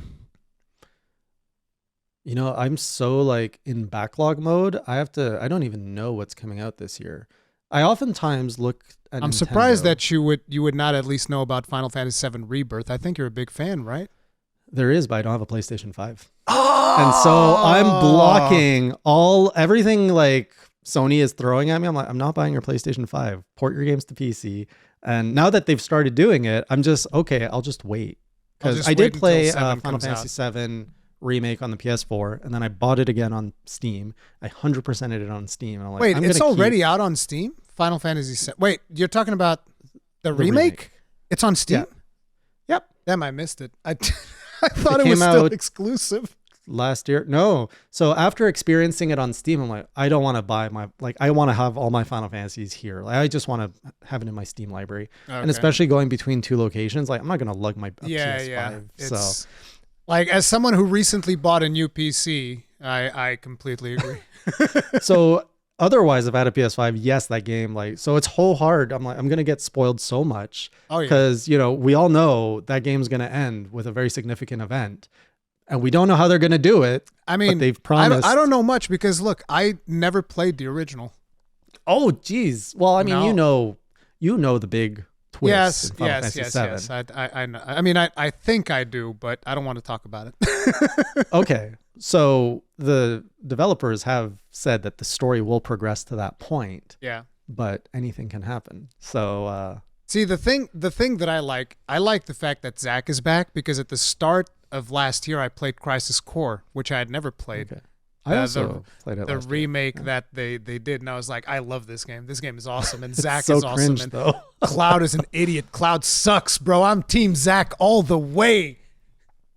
He's like a happy puppy. Exactly, but he's awesome. At least the dude's happy. Like Zach is just misery incarnate. Not Zach. Cloud is just misery incarnate. He's like, oh, so many bad things happened to me. You have no idea. The guy's had a tough life, man. He's seen his he hasn't. I've childhood seen friend it in die. Crisis Core. It's not that bad. All his friends died. His and then life somehow is not that bad. He's okay? dead too. Like, listen, I've seen his life in Crisis Core. His he has life to is pick not between that two bad. girls, and he doesn't know if he has feelings for this one or that one. Hey, look, there's plenty of people who can't pick between one. He's very lucky. Now I think Cloud is like a cat person character, and Zach is like a dog person character. Yes, this is right. And I'm a dog person, so this makes perfect sense. Your I like analogy cats, makes so- perfect sense. Oh, so you like Cloud. You're a Cloud stan. I see. I how do it like is. I do like Cloud, and they keep not too broody. Like what was it called? Was it Advent Children? The name of the movie? I never watched it. I should Okay. watch that. It's some coming point. back in theaters, I think, this year. Not yeah, in he's too Portugal. It's not. Oh yeah, sorry, but he's too broody in that movie. I don't like him in that movie Oh, Cloud? they tried to make him an edgelord, and they You mean they didn't try lost to do that in the charm. game? Not the original. The original, Okay. he's got charm, and I feel that in remake they maintained a little bit of that charm. Like I love like his banter with Wedge, and when they're like parachuting down, he's like, "Bro, I got you." He's like, "I'm not your bro." That's cool. But yeah, so you don't even know what's coming out that much in 2024. You're just I'm not thing. paying attention. I know Yeah. Monster Hunter is in 2025, so that's like okay. You're I like, gotta get all my games done by I then. have a free year. That's your look. And I have at Final Fantasy 14 planned for this year, so like I Yes. don't even want to look at what else is out there because like that game's So let's talk about that. You've played 8 hours of Final Fantasy 14. yeah. Okay, so It's well, I guess the exclusive first impressions because I haven't even shared it on my. you haven't channel yet. done a video. I'm recording it tomorrow. Oh But, well, it'll probably be no, I'm out happy to before talk this because I'm probably gonna put this out next week at some point. So you'll probably still have the first impressions on your side, maybe. We'll of see. my own impressions. It was enjoyable. It was funny because my community has been waiting for me to get into FF14 for months, and they've been preparing. Like they have I think a free company, and they were telling me like we're gonna help you, and I'm like I don't want help. I want to experience. They're like no, don't worry, we're not going to interfere, but we're going to be there to support. And it's so funny. So I log into the game. And you know where you see like the mom of the village, wherever you go, like for your initial quests. I turn around from like the mom, and there's like 20 people there, all waiting in the door, like just wanting to be there at the start. Yeah, and they're all like putting off their emotes and stuff, and then they all scatter. And I'm doing my quest, and they're leaving me alone. And I just keep seeing them like popping up in the background, and like looking and flying above me, and like they're being fairly subtle. But every now and then I see one like pop in like over a room. I'm like, "Are you guys just stalking me?" They're like, "We're just making sure you don't need help." And like if like there's a big thing being aggroed too close to me, like I just see like 3 of them come out of the bush, kill it, and then it's you got bodyguards. Pretty much, I have to say, I was not expecting that experience, and it's it's the nice surprise. Otherwise, I never got that treatment. Where was my welcome wagon when I started playing 14? I see how it is. Yeah, you got to restart. But one thing I will say though, you know, I went in expecting very much this game to be old school MMO from in the beginning in the base. And I'm like, I just got to get through the base game to really understand what FF14 is. And with that said, you know, I'm at level 18 or so now, and the game is classic MMO. And I say that in not a good way. What do you mean? Classic it's MMO? It's very talk to this, read a bunch of texts, go to this, come back, go. Like the story hasn't picking up yet. There's nothing really driving me to go and do anything. The game is very much showing me the locales by saying, there's a quest here. Go like bring milk to this person. And you discover a new area. So we got to talk about a couple of things. First and foremost, I need you to confirm to everybody that I had nothing to do with this. You have nothing to do with it. Confirming. Okay. Although it's because you hyped Gaijin Hunter, who then got into it, who then created a ripple effect through Monster Hunter community. Then I'm in it. So yes, you are the rock in the pond. God damn it! And you I'm threw just me under the bus. I can't believe you did But this. otherwise, you had no direct implication it's like on this. you had nothing to do with this other than you started it. But other than that, you had nothing to do with this. Okay, you started the domino effect. No, it's fine. It's all good. No, but because honestly, like first of all, there was you, but then seeing Gaijin Hunter get into it, I'm like, wait a minute. I mean, both these guys like Monster Hunter. Both of these guys really love Final Fantasy and Soulsborne games. I'm like, Here's love Monster the thing. Hunter. I now enjoy Soulsborne. Maybe I don't love Final Fantasy 14. No, I don't love Final Fantasy like the franchise. I don't love Final Fantasy. I'm not like Final Fantasy was I think it was the first JRPG I ever played. I never finished it. It was Final Fantasy VIII, and it was because my French cousin showed it to me. And I was like, oh, this is really cool. I can summon this Ifrit guy, and he brings like a big boulder and smashes everything. This is badass. Like, I love that. So I eventually played it when it came to PC because I didn't have a console. My parents were like, no, we're not giving you a console because all you can do on it is play video games. You get a computer so that you can do work. And I was like, okay. And play video games. And I'll just play video games on the computer. It's fine. So when that came out on the PC, I think I put like 50 hours into it, but I never finished it because I had no idea what I was doing. So it's like, I think I got lost somewhere in the middle of the sea and some strange facility. I don't even remember exactly what it was. That game's story was weird. I never really understood it. Yeah, but eventually... You go to the moon at one point. And yeah, eventually I was like somewhere in a facility in the sea, and then I stopped playing and never picked it back up again. I don't remember exactly why. But so I played that one, and then eventually I played 15. because I Okay. wanted to jump into a Final Fantasy. And here's the interesting thing. Everybody hated 15. They hated that game. And I was like, no, I like it. I think it's pretty fun. I enjoyed this I game. thought it was a nice return to like the spirit of Final Fantasy in a way. Yeah. Like it's a little campy, but I like a little campiness in my games. I no liked pun. it. I liked the whole road trip aspect of it. I thought it was Yeah. cool. And another thing that I really like, and I never ended up finishing this, is they made like a Monster Hunter version of that game too, the Comrades thing. What? You didn't know that? There's like No. there's like a special DLC that they made for that game called Final Fantasy XIV Comrades. And it's kind of like a 4-player co-op thing that you go in and you kill Final Fantasy monsters and you collect parts and upgrade weapons. What? It feels just like a Monster Hunter game. I never finished it. I played a decent chunk of it, but I never went back. One of these days I got to boot that thing back up when there's less things happening and just go like, hey guys, look, it's Monster Hunter, but it's Final Fantasy. And I liked it. I thought it was fun. And you had like I never multiple saw weapons. this. Yeah, That game's development was so weird because it like was. after Final Fantasy XII, that franchise like really struggled because that's when they were creating MMOs. There was 11 and they were Yeah. working on, and then there was 13, which that went through development hell, and it was supposed to be one thing and another thing, and it's And then it became a trilogy or something. Yeah, that was weird. yeah. But And then there was like another one that I never played. It was something Zero, like one of those weird names. that they put in. I know which one that is. I have like a physical version of that or something.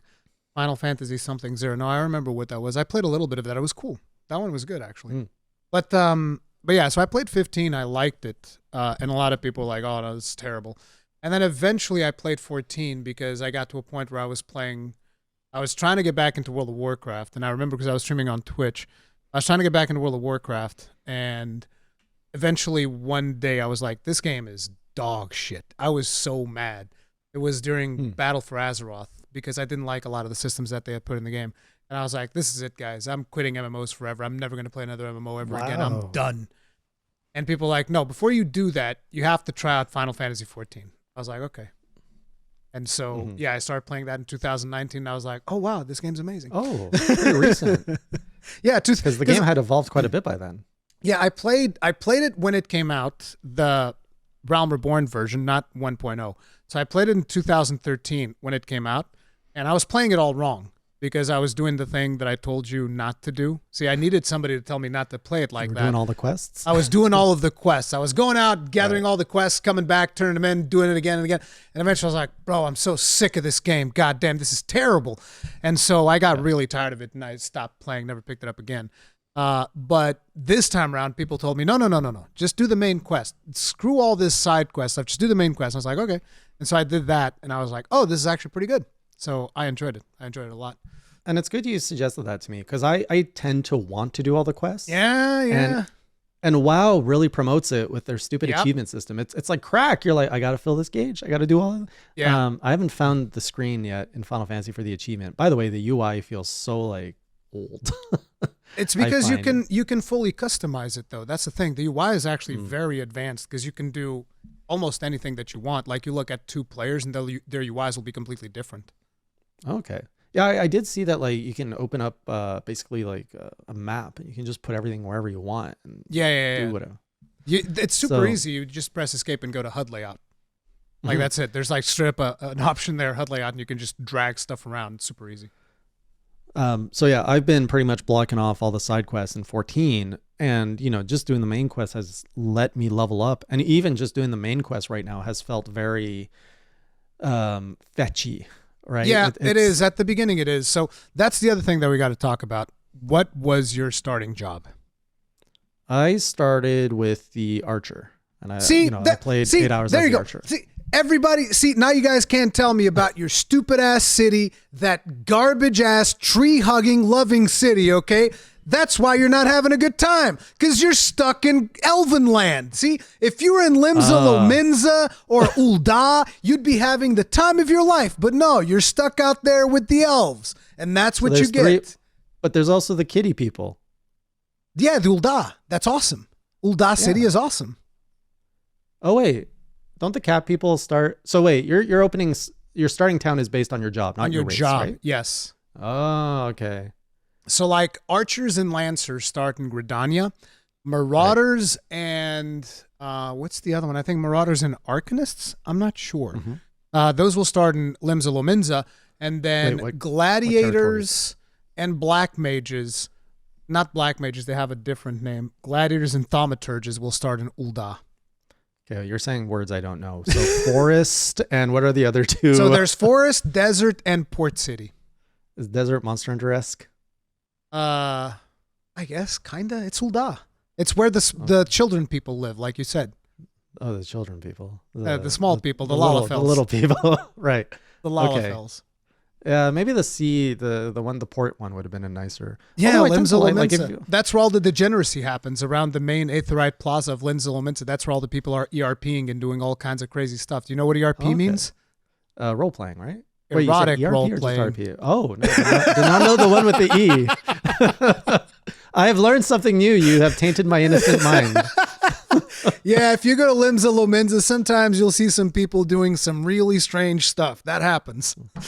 Like they will just ERP be naked. Right there? Yeah, they don't care. Yeah, it's the land of degeneracy. Okay, so that's an interesting part. And nobody does anything in the woods? I mean, in the housing district. In the housing district, look, listen, in the housing scene of Final Fantasy XIV, okay, that's next level, all right? There were some mods that people made for that game with naked characters and stuff like that, and Yoshi P had to come out and said, listen. Stop it. No. He didn't even say stop it. He said, look, you guys do whatever you want, but please, no naked Lalafels, please. And the Lalafell is which one? Tiny one. Oh, okay. Yeah. you know what I'm saying? It's like, please.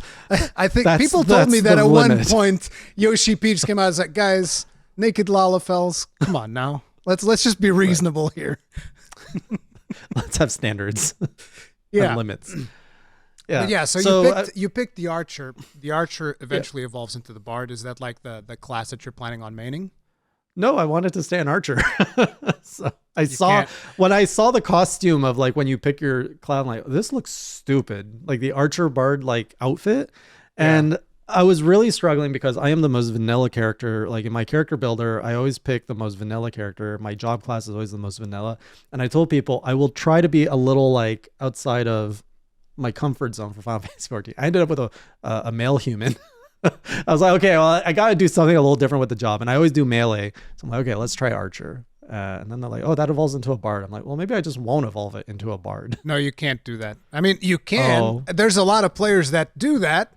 Unfortunately, I can't keep it in the Pikachu form. I have to go to Raichu. Yeah, you have to go to right because essentially you lose power. Like once you get to level 30, the game is expecting you to become a bard. If you don't become a bard level 30, you're basically handicapping everybody else. And trust me, because I've seen level 50 thaumaturges, which is a weird thing. They should be black mages by level 30, and so they deal no damage, and they're just in the dungeon dragging everybody along and doing nothing. So yeah. Sometimes people do that. Bard is very good. I mean, the thing about Final Fantasy XIV is that you can really play any class that you want. The deviation in terms of damage usually doesn't go above 5%, give or take, even though I'm not like a big competitive raider. I did do Savage raiding for a while, and it's like you really can just bring whatever class you want because they keep things fairly balanced. The problem is that it also keeps things somewhat homogenous in a way, but every class has kind of like its flavor. So the bard, what he does is he has these really potent buffs, and he does bleeds and poisons and stuff like that. So it's dots, and he buffs the party, kind of. Okay. So if you're into that, that'll work because that's what the bard does. His whole thing. I might switch to an axe. To an axe, a marauder. Yeah, I'm big at I play switch axe. I'm actually playing a lot of Charge Blade recently. See. So that's what Gaijin played. He played Marauder. That's actually, it's a very good class for somebody starting out because it's the easiest melee class in the game. Right? Yeah. You just smash things. It's literally the easiest tank to play, which is really good. Well, I want to shoot things, which is why I went archer. But I heard it's easy to respec your job, right? So you can change your job whenever you want. The thing is, you have to level it up. So, for instance, if you're max level bard. And you want, now I want to become like a machinist, which is the other ranged class. He's going to start at level 30. So you got to level him up. So you can't What change if I your do job. Archer to level 30 and then go Marauder? And then I have to level up Marauder to 30, right? Yeah. But then Marauder turns into something else at level Turns 30. into Warrior. Oh, okay. That sounds cool. Yeah. Warrior is a Then tank I'm back as well. to vanilla build, so. Yeah, you're back. I mean, you know. But the thing is, Final Fantasy XIV can get pretty complex. So it's good to have a class that is not too hard to play at the start. It's not necessarily a bad thing. But yeah, I mean, you know, in an MMORPG, you're kind of stuck with the Holy Trinity. So you have to choose, do I want to DPS, do I want to heal, or do I want to deal damage? You've already figured out you want to deal damage? Yeah. Then you can't play Marauder because Marauder's a tank. Oh. I'm okay being tank if I have a good party. And I will have a good party. Yeah, I already have healers in my company. Tank is fun. I love playing tank. That's what I do. And Marauder's an incredibly fun tank. So yeah. It's like everybody's like, oh, the responsibility of the tank. What do you mean responsibility? I go in first. I attack everything. I make sure everything's attacking me. That's it. There's nothing to it. And then pray the healer is keeping me alive. Yeah. And usually the community is not too bad if you're starting out. Just tell them, like, whenever you're in a dungeon, for instance, if you're doing a dungeon, just go and tap in party chat. Hey, this is my first time. Right. And as opposed to in most other places where people go, oh, God, 14 is, they usually just go, oh, cool. That means I get more rewards at the end. Nice. Oh. Yeah, they get more rewards for having a new player in the party. Another consistent aspect of community is Final Fantasy XIV, once again, just started. Very welcoming, very positive, very hands-off. Like, we're not going to spoil anything, but watch, like, before I started, like, watch the 1.0 trailer, do this, do that, and then they're like, okay, we're going to disappear and we're going to come back when you're at level whatever. And you can't watch the trailers of the other expansions. That's a big no-no because they're spoilers. Yep. Yeah, you have to watch them before you go into the expansion. Yeah. So I triggered people because I used, I did a quick overlay and I just used the Square Enix one, which I think is I don't know, it's an expansion overlay with characters on it. So when my stream starts, it's starting soon with all these characters from an expansion. And they're like, he's spoiling himself. I'm like, I have no context for who any of these characters are. What expansion was it? I don't know. It's purple themed. Purple themed? Shadowbringers? That helps. It might be Probably. Shadowbringers. Yeah, they probably don't want you to mess around in Shadowbringers art. Yeah, you don't want to do that. Yeah, there's a lot of spoilers in that stuff, unfortunately. Yeah. Yeah. But so it's been good. You know, story-wise, I met a little person hanging out with a lady, and they're walking around the woods, and I think there was like an axe in a tree, and then I met, I think, lizard people that want to kill the tree. I'm like, okay. Like, that's the extent of the story so far. So I'm like, yeah, what's happening? So I'm being patient with the game where I'm like, okay, I've been told it's a slow start. Yeah. You have to be patient with it. And the thing is, do remember that you also need to do your job quest, because that is like a separate story from the main story. Oh. Yeah. Which reminds me of, I don't know if you've ever played Old Republic. That's the MMO I played the most because each class had their own story. Yeah. It's not on the level of that. Okay. I'll tell you right now. It's like, I love the Scoundrel story. I played Scoundrel. I loved it. It was so good. I was like, I'm Captain Solo, bro. Let's go. I got my ship. This is perfect. Had a blast. I love that game. I made so many characters. Like, I never make multiple characters, but that MMO encourages it. It's a different experience. And I actually did endgame raiding for the first time with that game. Yeah. So let me tell you, okay? 14 story is going to absolutely demolish that for you. The main story, I look forward to it. Maybe not your job story. Your job story, especially like I think that the Bard's quest line is all about those stupid things that I don't like. I don't like them. The Kupos, what are they called? Moogles? The Moogles, yeah. It's all about those. What's wrong with the Moogles? I don't like adorable, them, dude. No, I don't like them. Listen, I don't like them. Yeah. Why like not? There was this one moment that they kept sending me on quests, and I was like, listen, here's what I'm going to do to you, okay? I'm going to rip that pretty little pom-pom off your head, okay? Oh, no. And then I'm going to stab it, and I'm going to fill it full of gunpowder. Then I'm going to force feed it to you, and then I'm going to light the fuse on top of your head, okay? I was so sad when Moogles disappeared from the Final Fantasy universe. They become legends. Like, even in Final Fantasy VII Remake, there's people that dress up as Moogles, but the Moogle doesn't show. So in FF14, the Moogle shows up in the opening cutscene. I'm like, oh, Moogles are back. Yeah, no, you'll like it. I'm just not a fan of Moogles is all. But it's not really it's more of a me thing because the Moogles are fine. There's nothing wrong with them. You just don't like cute things. Yeah, and exactly. I hate cute things. That's fair. Okay. But yeah, there's a lot still for you to go through on there. And like I told you, you need to basically hang in there until level 35. The quest where you go off and you kill a primal at around level 35. I'm not telling you who it is. But when you get to that point, and after you do that, things kind of like pick up significantly. And primals, I've picked up a little bit on it. They're basically like the spirits of the regions, from what I understand so far. Yes, no, yes. I'm maybe. not. Listen, We'll see. Your community will kill me if I answer that question. Oh, so absolutely. I'm They're not telling you probably, a like, damn leaning thing. into their screen right now. They're looking at Rurikhan. What you doing, Rurikhan? Shut the hell up. We'll stab you. So they're very protective. I'm just making sure that you're aware that things you will experience a significant improvement at level 35, and by the time you get to like the ending portions of Realm Reborn, you're going to be like, whoa, I have been lied to. Realm Reborn is actually pretty good. Because the community says that Realm Reborn is bad. I disagree. Right. Realm Reborn is not bad. Realm Reborn is like, you're trying to establish a world. You're trying to establish, like, you know, there's these races here, there's these political things that are happening over here. And that's never going to be super interesting because they need to lay the foundation. So it's like you're coming up the ladder. And then eventually you're going to get to a point where you go down on the slide. And when you go down on the slide, you're going to be like, oh, hells yeah, that's what I've been waiting for. Then you get the heavens word and the slide starts going even faster. You're like, woo! And that just keeps going like that? Like there's 5 expansions, right? Yeah. It's pretty much amazing. The only like slump that you'll have after that level 35 thing, at least in my opinion, is the beginning of Stormblood. I hated the beginning of Stormblood. I did not like it. Was no. Stormblood's the second expansion. Oh, okay. The beginning of Stormblood. No. It goes Realm Reborn, Heaven's Ward, Stormblood, Shadowbringers, and Endwalker. Shadowbringers being just like the best. Shadowbringers is amazing. It has no right to be as good as it is. And here's the interesting thing. I don't know how emotional you get with like movies and shit. Really? Not at all? Actually, it depends, because there are some movies, like the stupidest movies, honestly make me tear up. Then the movies where people are like... Give me an example. This is so dumb, I'm almost embarrassed to admit it. Have you heard of A Man Named Otto?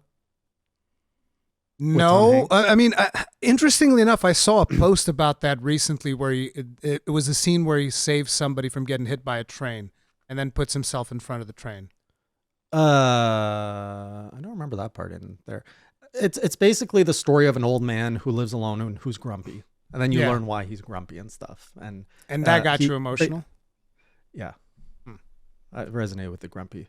So, I predict you will cry before your time with Final Fantasy is done. I honestly hope so. Unless you're an idiot like me and you just like repress it. There were so many cutscenes where I was like, I can't talk right now. I would just not speak because I knew that if I would talk, people would be able to tell that like I was like fucking dying inside with what was happening. Yeah, so I got emotional plenty of times throughout the story of 14. Are there other games you can think of outside of Final Fantasy 14 that have given you that kind of level of emotion? Because I did have some games that did that. Never on stream though. I can't remember exactly which ones they were, but I remember. I don't think so. Near Automata. Yeah, the ending, like with the proper ending of that, and the credits with the music and everything. I'm like, oh my god, like that gave me some emotions. Yeah. That one gave me. I don't think I got quite as emotional as I've gotten on 14, but yeah, it's very good as well. And here's the other thing: if you like Nier Automata, when you get the Shadowbringers and you get your community to go with you into the Nier raid, I saw the 2B. Yeah, I saw some 2B like outfits. I'm like, that's one of the things I like. Actually, as an outsider, love about Final Fantasy 14 is the crossover. Like, there's so many things. You get to hunt Rathalos. I saw, I mean, I got to get that. I also saw like a fat chocobo. I was like, I want that. They're like, oh, that's a deluxe. I think you need to buy that. That one you need to buy. Oh, I gotta buy it. Like, it's 50% off right now, so I'm just gonna buy everything. Like, I want the fat chocobo. Like, I saw someone. I'm like, I need the fat chocobo. I don't know if you can buy it on a trial account. You haven't paid for it yet, have you? I haven't, but you can buy it right now on the Square Enix. It's like for $60 you can buy all of the DLC, everything, but it's like the deluxe package. So you get all of the items that came in the collector's edition for all of them. Oh, okay. Yeah, that might actually be how I got mine. Yeah. Because at one point I did that as well when I was playing Shadowbringers. Yeah, I did. And like $60 for a base game and like 4 expansions and all the, like, well, that's a no-brainer. Yeah, the problem is that starts your subscription timer, I think. I think it's when you people say it's when you redeem it. I was gonna buy it because it's on sale, and then I don't know. Yeah, I don't know exactly how that works. I'm just telling you to be careful because once you pay the first time, that's it. Yeah, then you're you can't play for free anymore. The trial is like over. 15, it's 15 a month or something. I mean, Canadian probably 15 a month. I would imagine. I don't know how much it actually Euros is. is like Euros is 10. I mean 10 because they have like 2 subscription plans. So there's one plan if you want to be able to create more than one character, which you don't need. And there's another plan if you just want to have one character, which is cheaper. So I usually just get that one because I just have my one character. That's probably what I'll do too. And then you become a Fantasia addict. Fantasia? Yeah, that's what lets you swap the race of your character. So it's like, I'm tired of being a human. I want to be a cat boy. I want to be a Lalafell. I want to be a Rogathan. And yeah, you just get Fantasia and you swap that out. Is that pretty easy to do, or is there like... It's super easy. Do they gate it?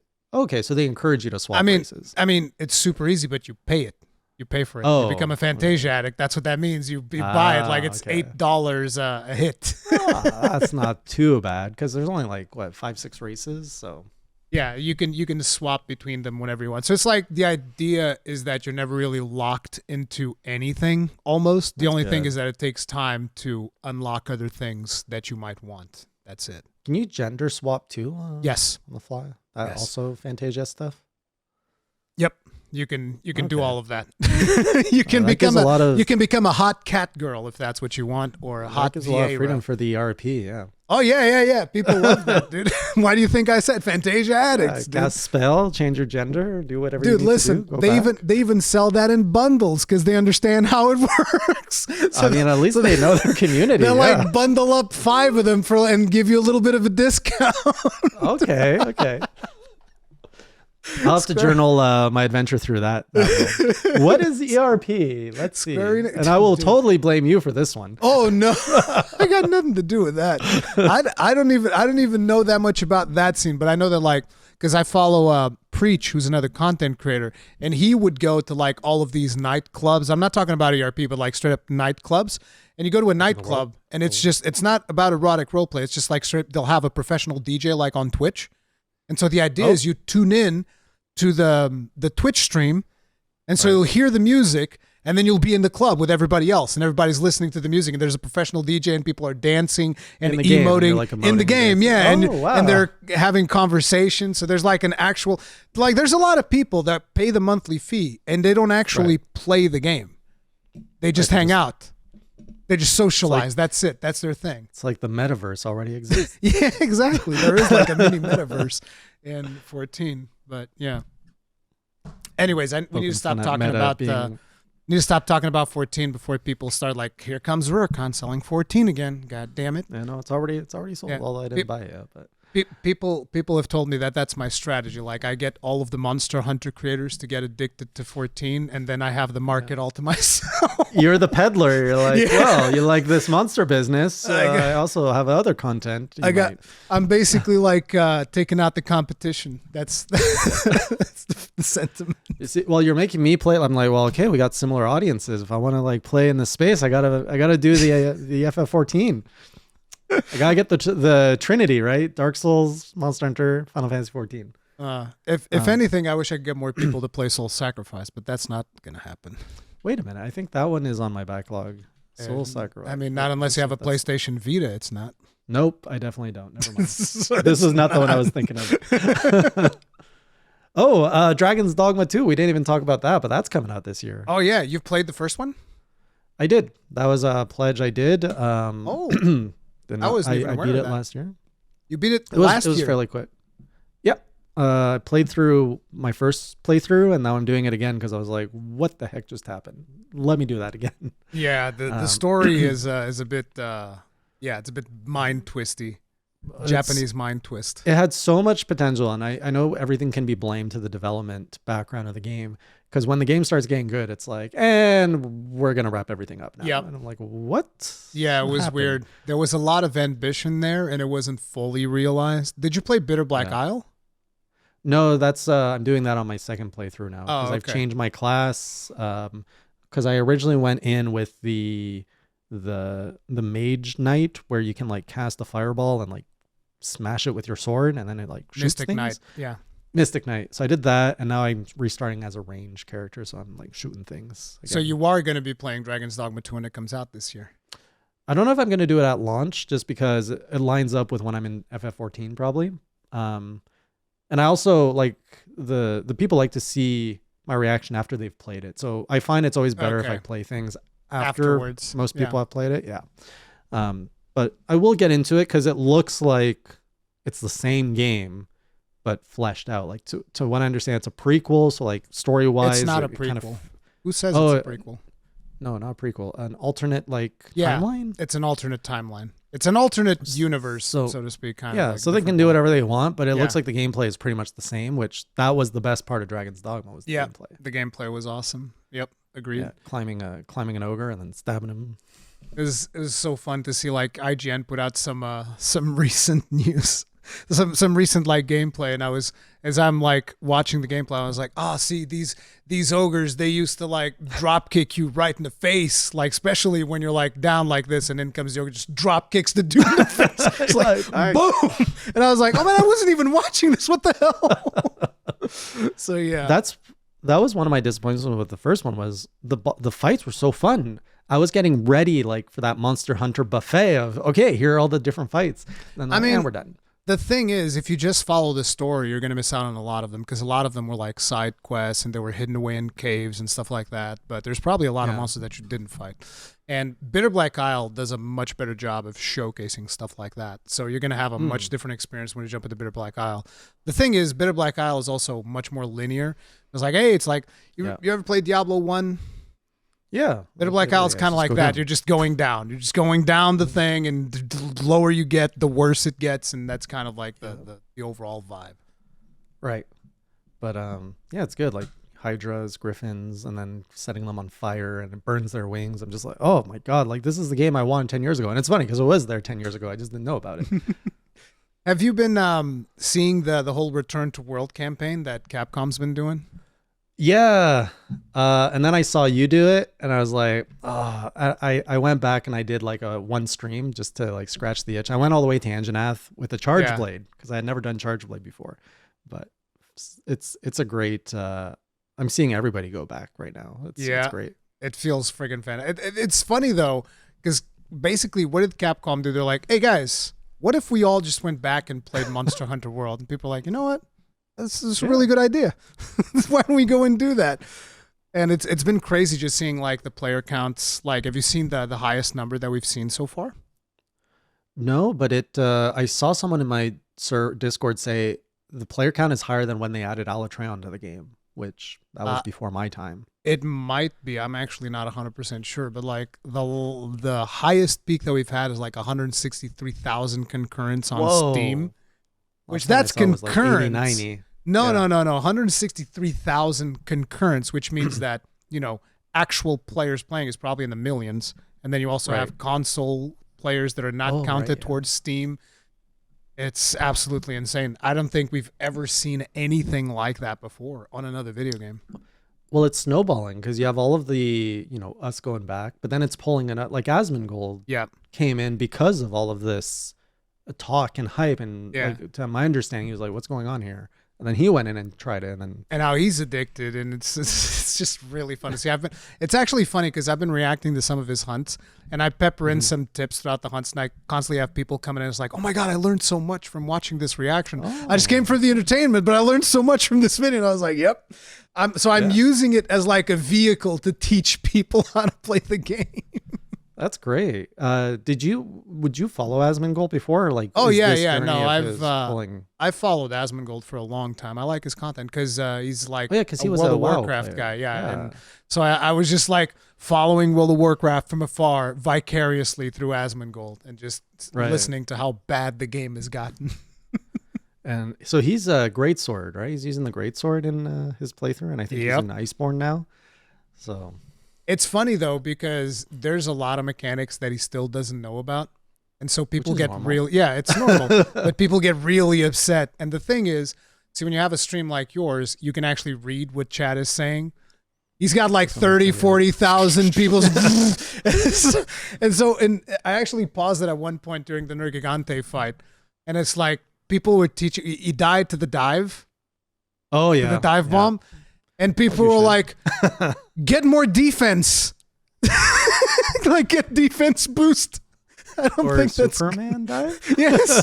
But it was funny seeing some people, and I was just get more defense. You'll be fine. Right. Yeah. We'll just shake it off. Yeah, it'll be fine. Don't worry about it. Shields up. Right. Just block or dodge. You can block it with the greatsword. I think that's actually what he's doing now, but that's rough. Oh. Hit so many times. I'm surprised. I mean, I don't know what kind of player he is, but I'm surprised he went with that just because. And I made a tweet about it. And people were like, "Why are you making a big deal?" I'm like, "Well, I think greatsword's very hard to play. So it to see is someone."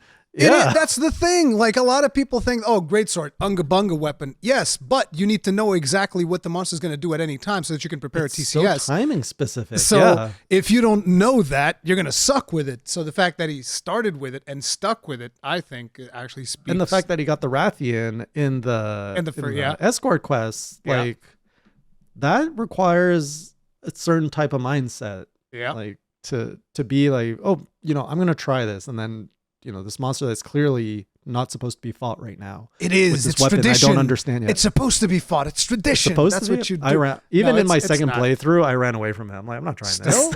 Really? Come on now. I don't know. I still like first playthrough. I'm pretty sure I did it, and then I did it again on all the other players. Yeah, I don't care. Screw that Rathian. I'll beat her up. She gets what she deserves. I can never take the noob out of me. Like it lives on. How'd you like Monster Hunter Wilds? Were you watching the Game Awards live or no? Yeah, it caught me so. Okay, so I'm one of those people that's very negative. Like people are like, oh, they're gonna, at Tokyo Game Show, they're gonna reveal. I'm like, no, they're not. Come on, it doesn't make sense. They're gonna focus on that. So Game Awards, I was not expecting anything. And at the beginning, they show the directors of Capcom that are there, right? I'm like, oh, that's interesting. Why are they there? And that, I didn't think much of it. And at the end, the opening scene, I just go Monster Hunter, but I totally did not mean it. Like I just felt like it looked Monster Hunter, but at no point did I believe it was that until the Capcom logo appeared at the end. It took you all that? Damn. Yeah. And I uploaded my reaction because I was like, I was like, wait a minute, this feels familiar. And I was looking. I was like, is this? And then the logo, I was like, oh, wow. Like, did not expect that. I think the thing that really threw most people off, it's definitely the thing that threw me off, was the music. It was not Monster Hunter at all. So it's like, they show the first footage and I'm like, it's Monster Hunter? And then the music starts and I'm like, no, wait. No, that's generic not monster. It's just like it wasn't even generic monster. It's like it's synth. There's just like too much synth in here. This is not Monster Hunter. It's alien. And then you look at the front of the mount and you see the bow gun kind of like off the side of the mount. And you're like, no, it is Monster Hunter. It's 100% Monster Hunter.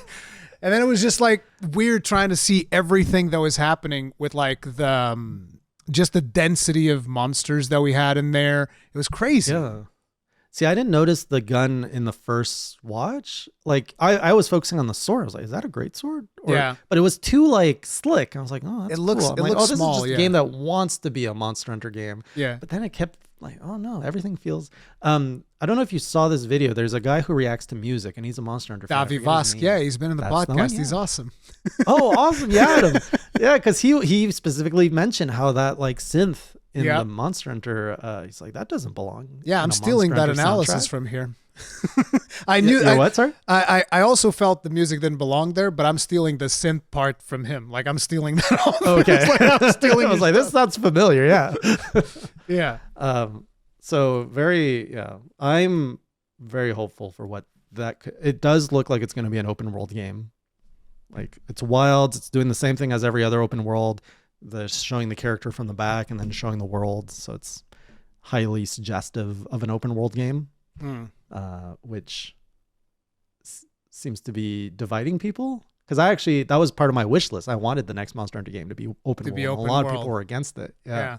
The thing is, Ubisoft has kind of poisoned the open world formula so hard with the stuff that they do, because it's always the same thing. It's like, go up, climb tower, reveal 150 repeatable pieces of trash in the map that you get to go do and waste all of your time doing these worthless chores that mean nothing.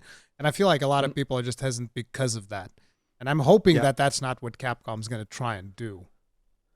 I think there is a bit of a renaissance, maybe not a renaissance, a evolution of what open world means, where I think you're right. Like pre-COVID, for a decade, that was the open world formula. Go here, reveal map, do all of the things.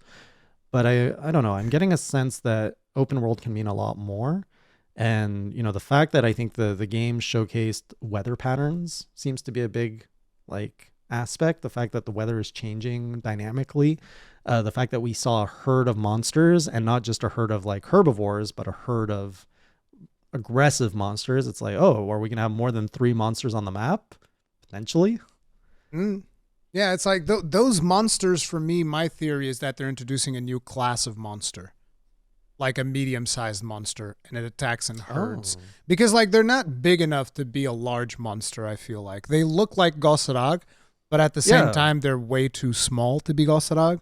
And they don't feel like they're going to hurt you too much. They don't feel too threatening. But in a herd, they can't, individually. Combo you. In a herd, they'll combo you. So I kind of feel like that's what it might potentially be, like a new class of monster that fights in herds. And I feel like it makes sense, because that way they have a lot more variety and they can have different herds and stuff like that, especially with the density that we got in that trailer.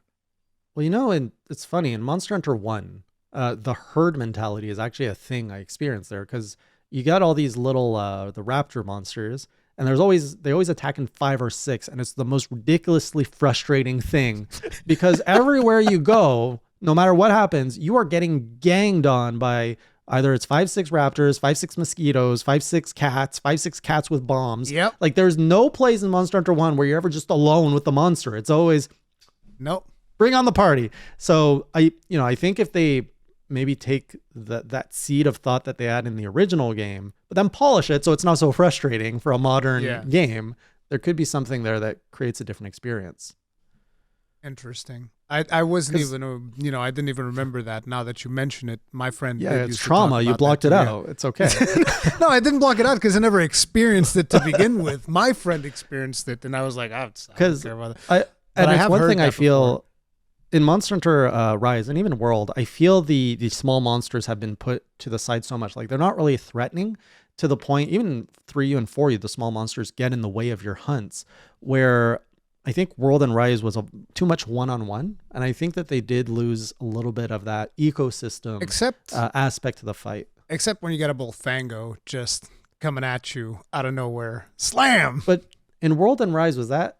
I don't remember that being as problematic. World didn't have Bullfangos at all, but Rise did. Rise did have Bullfangos, and every now and then a Bullfango would come in, throw you off a little bit, mess you up. Yeah. And the occasional Vespoid with the paralysis is like, bzz, here you go. Yeah, but it was very tame. Yeah. It happens to me a lot in Rise. I mean, especially if you're comparing it to Monster Hunter 1 or some of the older games. Yeah.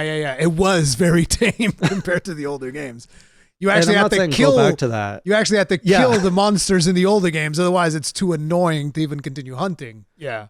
And that's the thing. It was annoying. So I'm not saying bring it back, but it does add a level of strategy and intensity. And some fights, and maybe that's what they were trying to do with the spider in Rise. It has all these little spiders, but I think that the herd concept can really change up the gameplay, and that's what I'm excited for. I think they're going to try a lot of new ideas to change up the gameplay from World and Rise specifically. Now that you've experienced both spiders, though, Nursilla or Rocknikadaki? Yeah.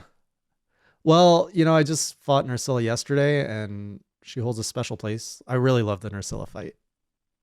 There it is. Like, listen, I had this conversation so many times. People always tell me, no, Rachna Kadaki is cooler. Shut the hell up. Nursilla web slings like Spider-Man. Come on. That's the coolest part. It's like, is. web coming, Whee! dodge, shoo, and then boop, right when she comes through you. And then the so freaking good. big mandibles, so disgusting. Yeah, but then dude. you can break those. It's and I so learned with Charge good. Blade, you can just block that. So now Yeah, I yeah, just yeah. like come and bite me. And Yeah, no, but yeah, she's fine. And then she Nursilla falls any day over of a the lot week. and like twitches. I love it.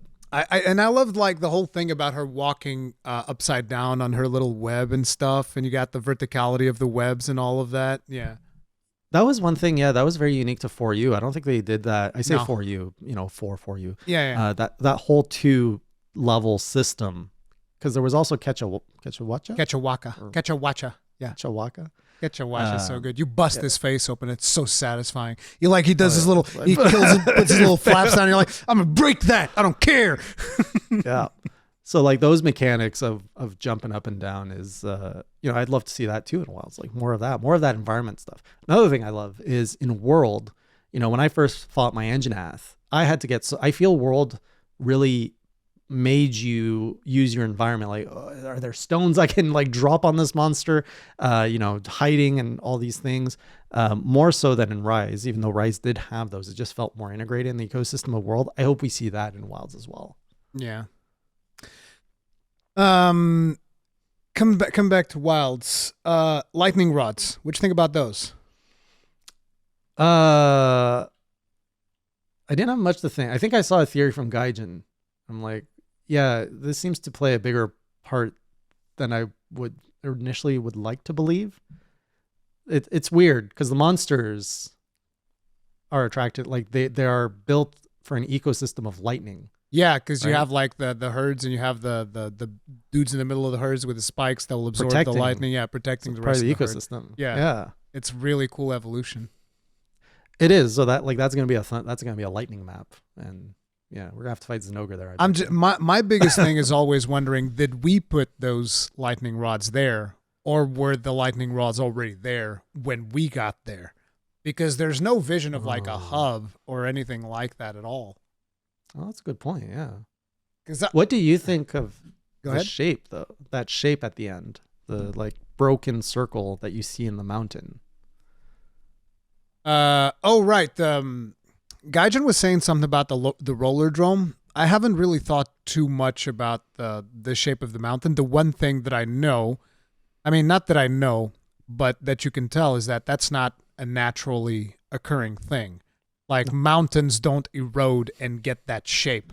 So one of the things that I was thinking is could it potentially be caused by like some type of serpent wyvern, because you have the wyverns in the logo. But the thing that kind of shoots me down a little bit is like, well, we already had 2 wind serpent wyvern like things in Rise and Sunbreak. Would it make sense for them to bring 2 more coming up to this one? Or maybe it's just one, because there's 2 of them in the logo.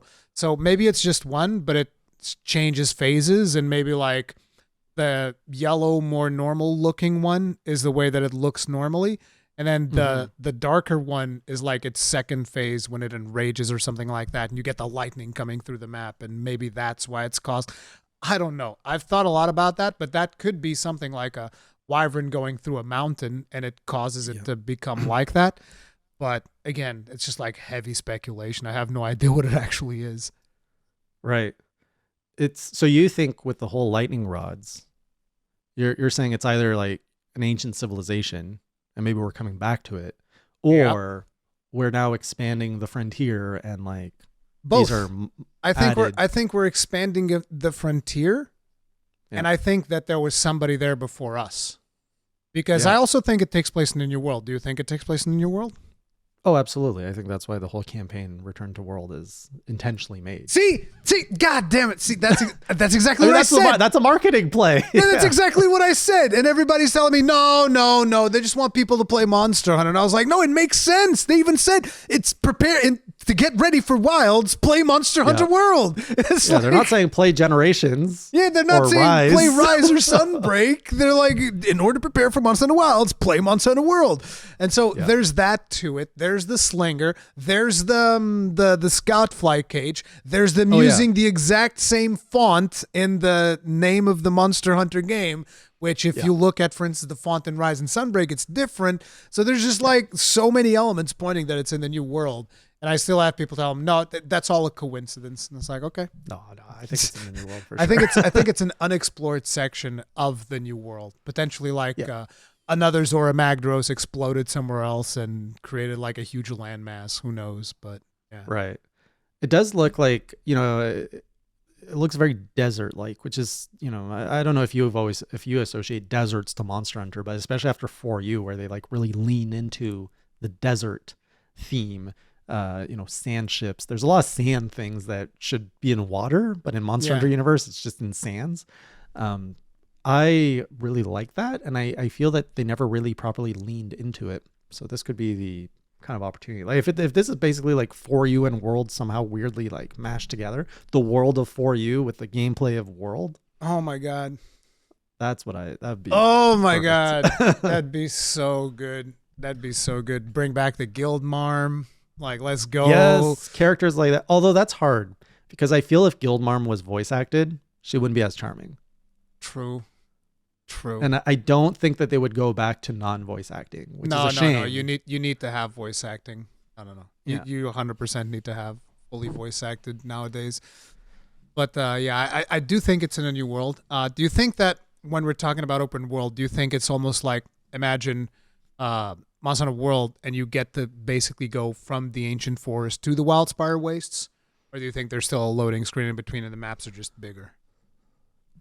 I don't think we're going to see a loading screen.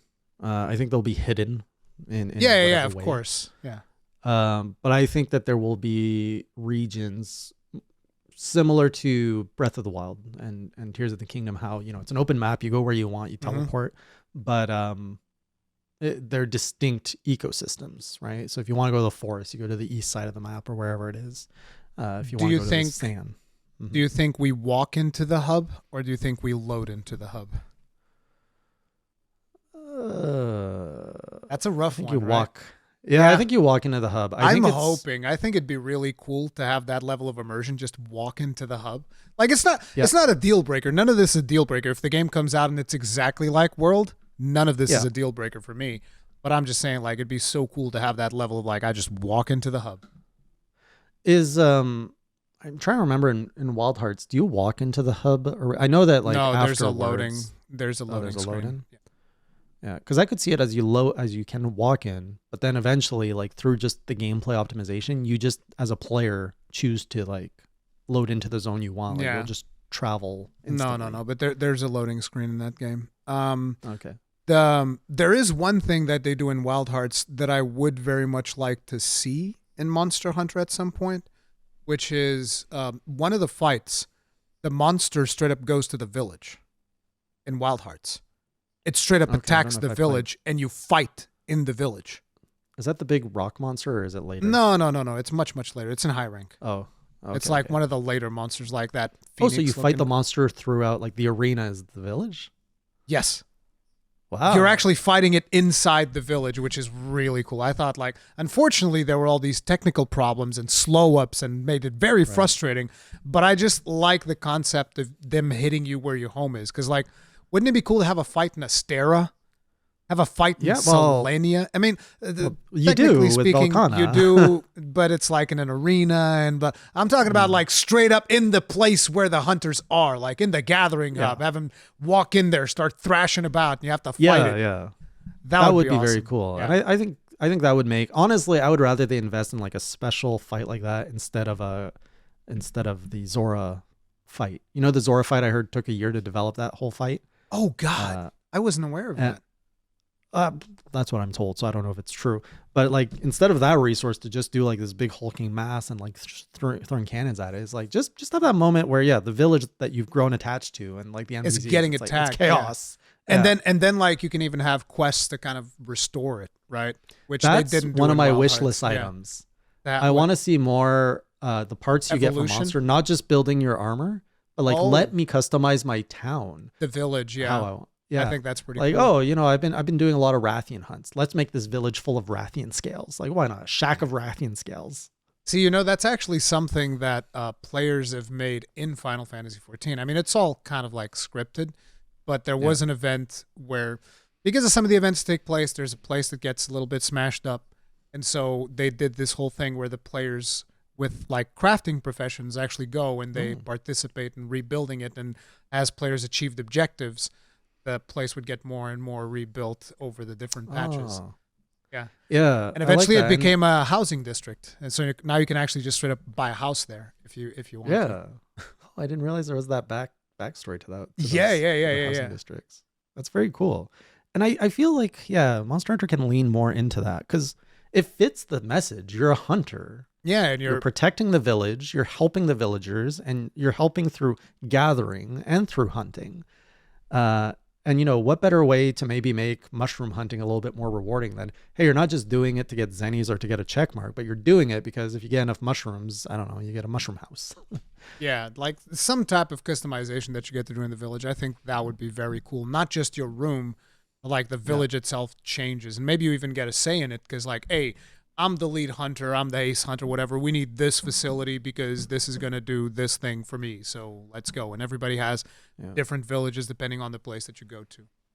Or building defenses for your village. Like Yeah. you can choose what kind of defense. And that's not a stretch from the 4U storyline where it's predetermined. But what about like customizing your armor with cosmetics? So you have your armor, but you can customize, like you can add little trinkets and stuff.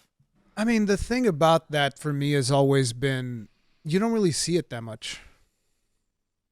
Because, like, you're usually zoomed out while you're hunting. So it's cool to show off when you're in the hub and stuff, but it's not something that I need them to dedicate that many resources to. Like, what they did with the pendants was enough to me. It's like, yeah, sure, have a little Paolumu balloon just flying while you're attacking things.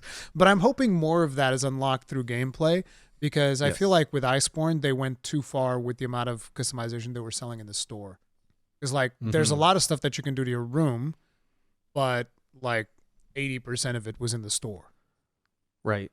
Those trophies, for example, the monster trophies, I feel you could easily do like hunt 50 monsters, get a trophy, you know? Like, which is what they did. Not everybody's going to do that. They did that in Sunbreak, kind of. No, it was not trophies. In Sunbreak, it was the portraits. Not Sunbreak, Rise even. Yeah. You hunt the monster a bunch of times and then you can pay points to get a portrait of that monster.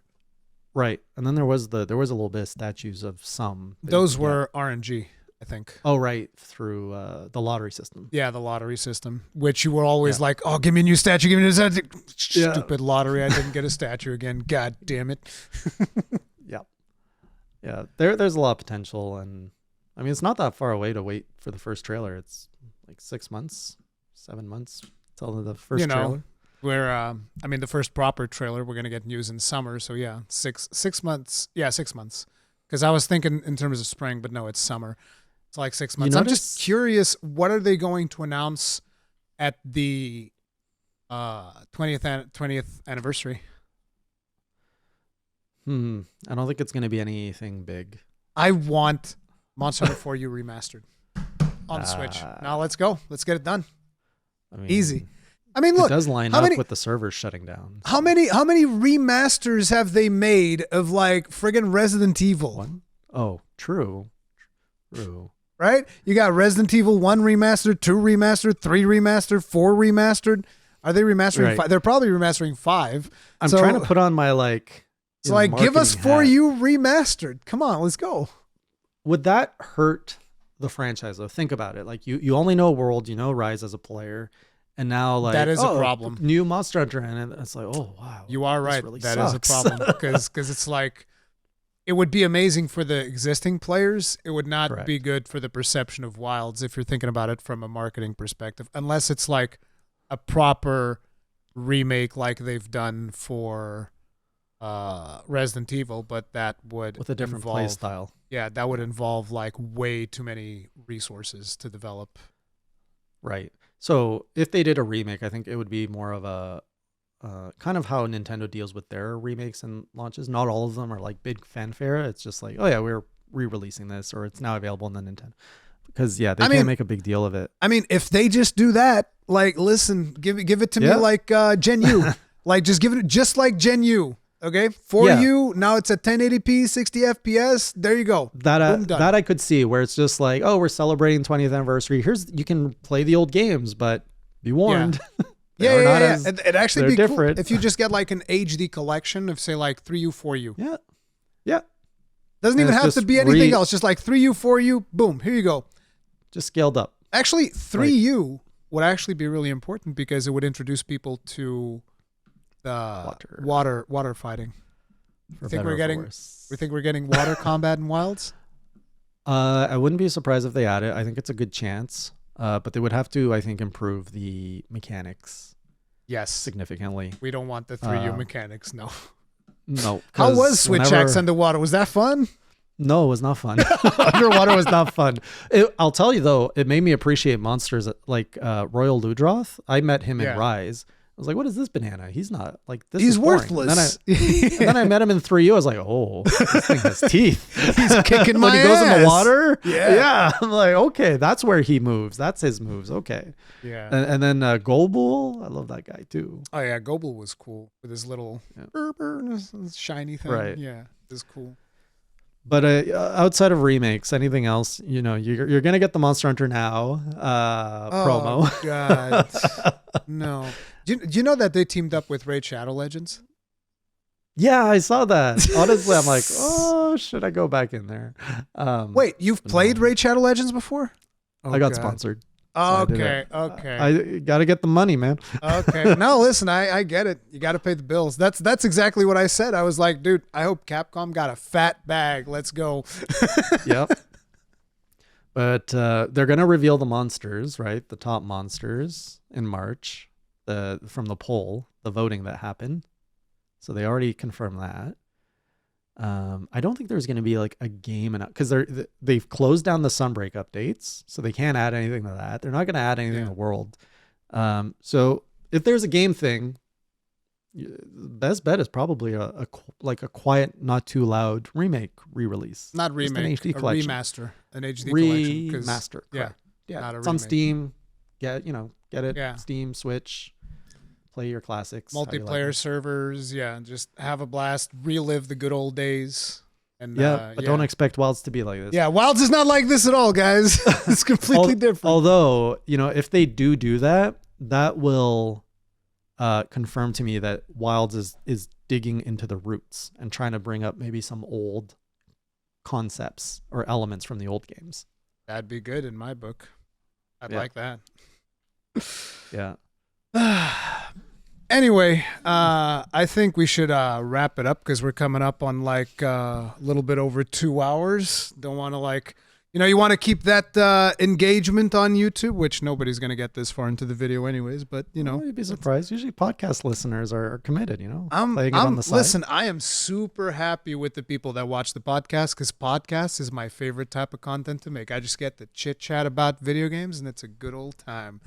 So, what are you going to be working on your channel coming up and on your streams? Well, I got some videos coming out. My Final Fantasy XIV first impression. I put out Dark Souls 2. My Armored Core 6 first impression. And then Monster Hunter 1 Rathalos impression. And then this month dedicated to I got to get through Monster Hunter 4U so I can jump into Final Fantasy XIV. That's kind of the short-term goals. And then after that, I'm going to be starting Monster Hunter Generations. GU. So, you've never played GU? Never touched it. I have it on my Switch, but I've never played it. So that's GU is a ton of fun. GU. I mean, let me just set you up though. The start of GU is kind of like a Realm Reborn. There's a lot of get me some mushrooms. There's a lot of get me this count item. There's a lot of that. I'm good at getting mushrooms. I practiced a lot in the first gen. Yeah. See, the thing is, in GU, you can go as a prowler, and then you don't need to craft pickaxes, right? Because the prowlers, they have infinite tools. So you can just go as a prowler and gather everything. So I played the starting probably 10 hours of Generations as a prowler. I was just running around. Yep, I'll capture this, capture that, get this thing, get that thing. Just go in there with a completely NP inventory because they don't need anything. They don't even get the heal. You don't get like potions or anything like that. Prowlers have their own healing mechanics. So you just go in there and you just like loot everything. And then I'm like, yep, this was a good gathering run. See ya. Like, that's it. I'm really looking forward to trying that. Yeah, there's a lot of mechanics I want to do there. I'm not going to go hard with like pledging anything crazy. Like I know there's something called like an X Deviant or something towards the end where... Would not recommend unless you have 3 slaves that are going to do it with you, which I did not have. So usually what happens is because that game has a ticket system. And so the way that it works is like, first you need to get a ticket to go hunt the monster. And after you get that ticket, every time you hunt the monster, you get additional tickets from that monster, which you then need in order to build the armor sets. And so the problem is, say you want to go through and because you have to do the monster multiple times in order to level it up all the way until you get to the EX. Like you anomaly. do it. Yeah, you do that. You and your friends, and you all do that with your quests. Your friends get nothing in terms of progression. That's garbage. So like they'll get like the rewards from the quests. And stuff. Yeah. Right. But like their progression is set to 0. And so if they want to go farm, say, level 5 of that monster, they have to go level it up all the way again. So the way that I was doing it, it was like, okay, so let's do this monster, all 3 of us level 1. So we do the exact same hunt 3 times. Oh my. And then we go, and people want to be, oh yeah, Rurikhan, let's go, Project Deviant, let's do everything. And I was like, bro, you guys think you want to see that? After you see the same hunt 3 times, and then the next hunt 3 times again, and the other one 3 times again, you're all going to leave. Nobody wants to watch that. Not a single person in the world. So even if I wanted to say do that, you're saying I'd have to level up my own deviant, up to my deviant. But then if I want any help, I have to get all of my help to level. We have to help them level up. Unless so they're already leveled up. You might find somebody in the community that already has all of that stuff unlocked, which is why I said unless you have 3 slaves, which are just there to kind of like help you level your stuff up, and they don't want to get leveled up. Here at HeyJay, we're looking for 3 volunteers to volunteers to is a Project nice word. Volunteers is an interesting description. You will be paid in Zenny. What's Zenny and what do artists get paid in a lot of? Exposure. Exposure. You will get exposure in Zenny. You'll be paid and my in eternal Zenny gratitude. And exposure and HeyJay's gratitude. But anyway, there will be links to HeyJay's channel in the description box below where you can check out all of the content that he was talking about. That is going to be it for today's episode of Cast. Hopefully you guys enjoyed it. Make sure to go follow HeyJay and subscribe and bell notification, do all the YouTube things. If you enjoyed this, hit the like button and subscribe and do all the YouTube things. And we'll see you guys in the next one. Stay strong, stay safe. Peace out.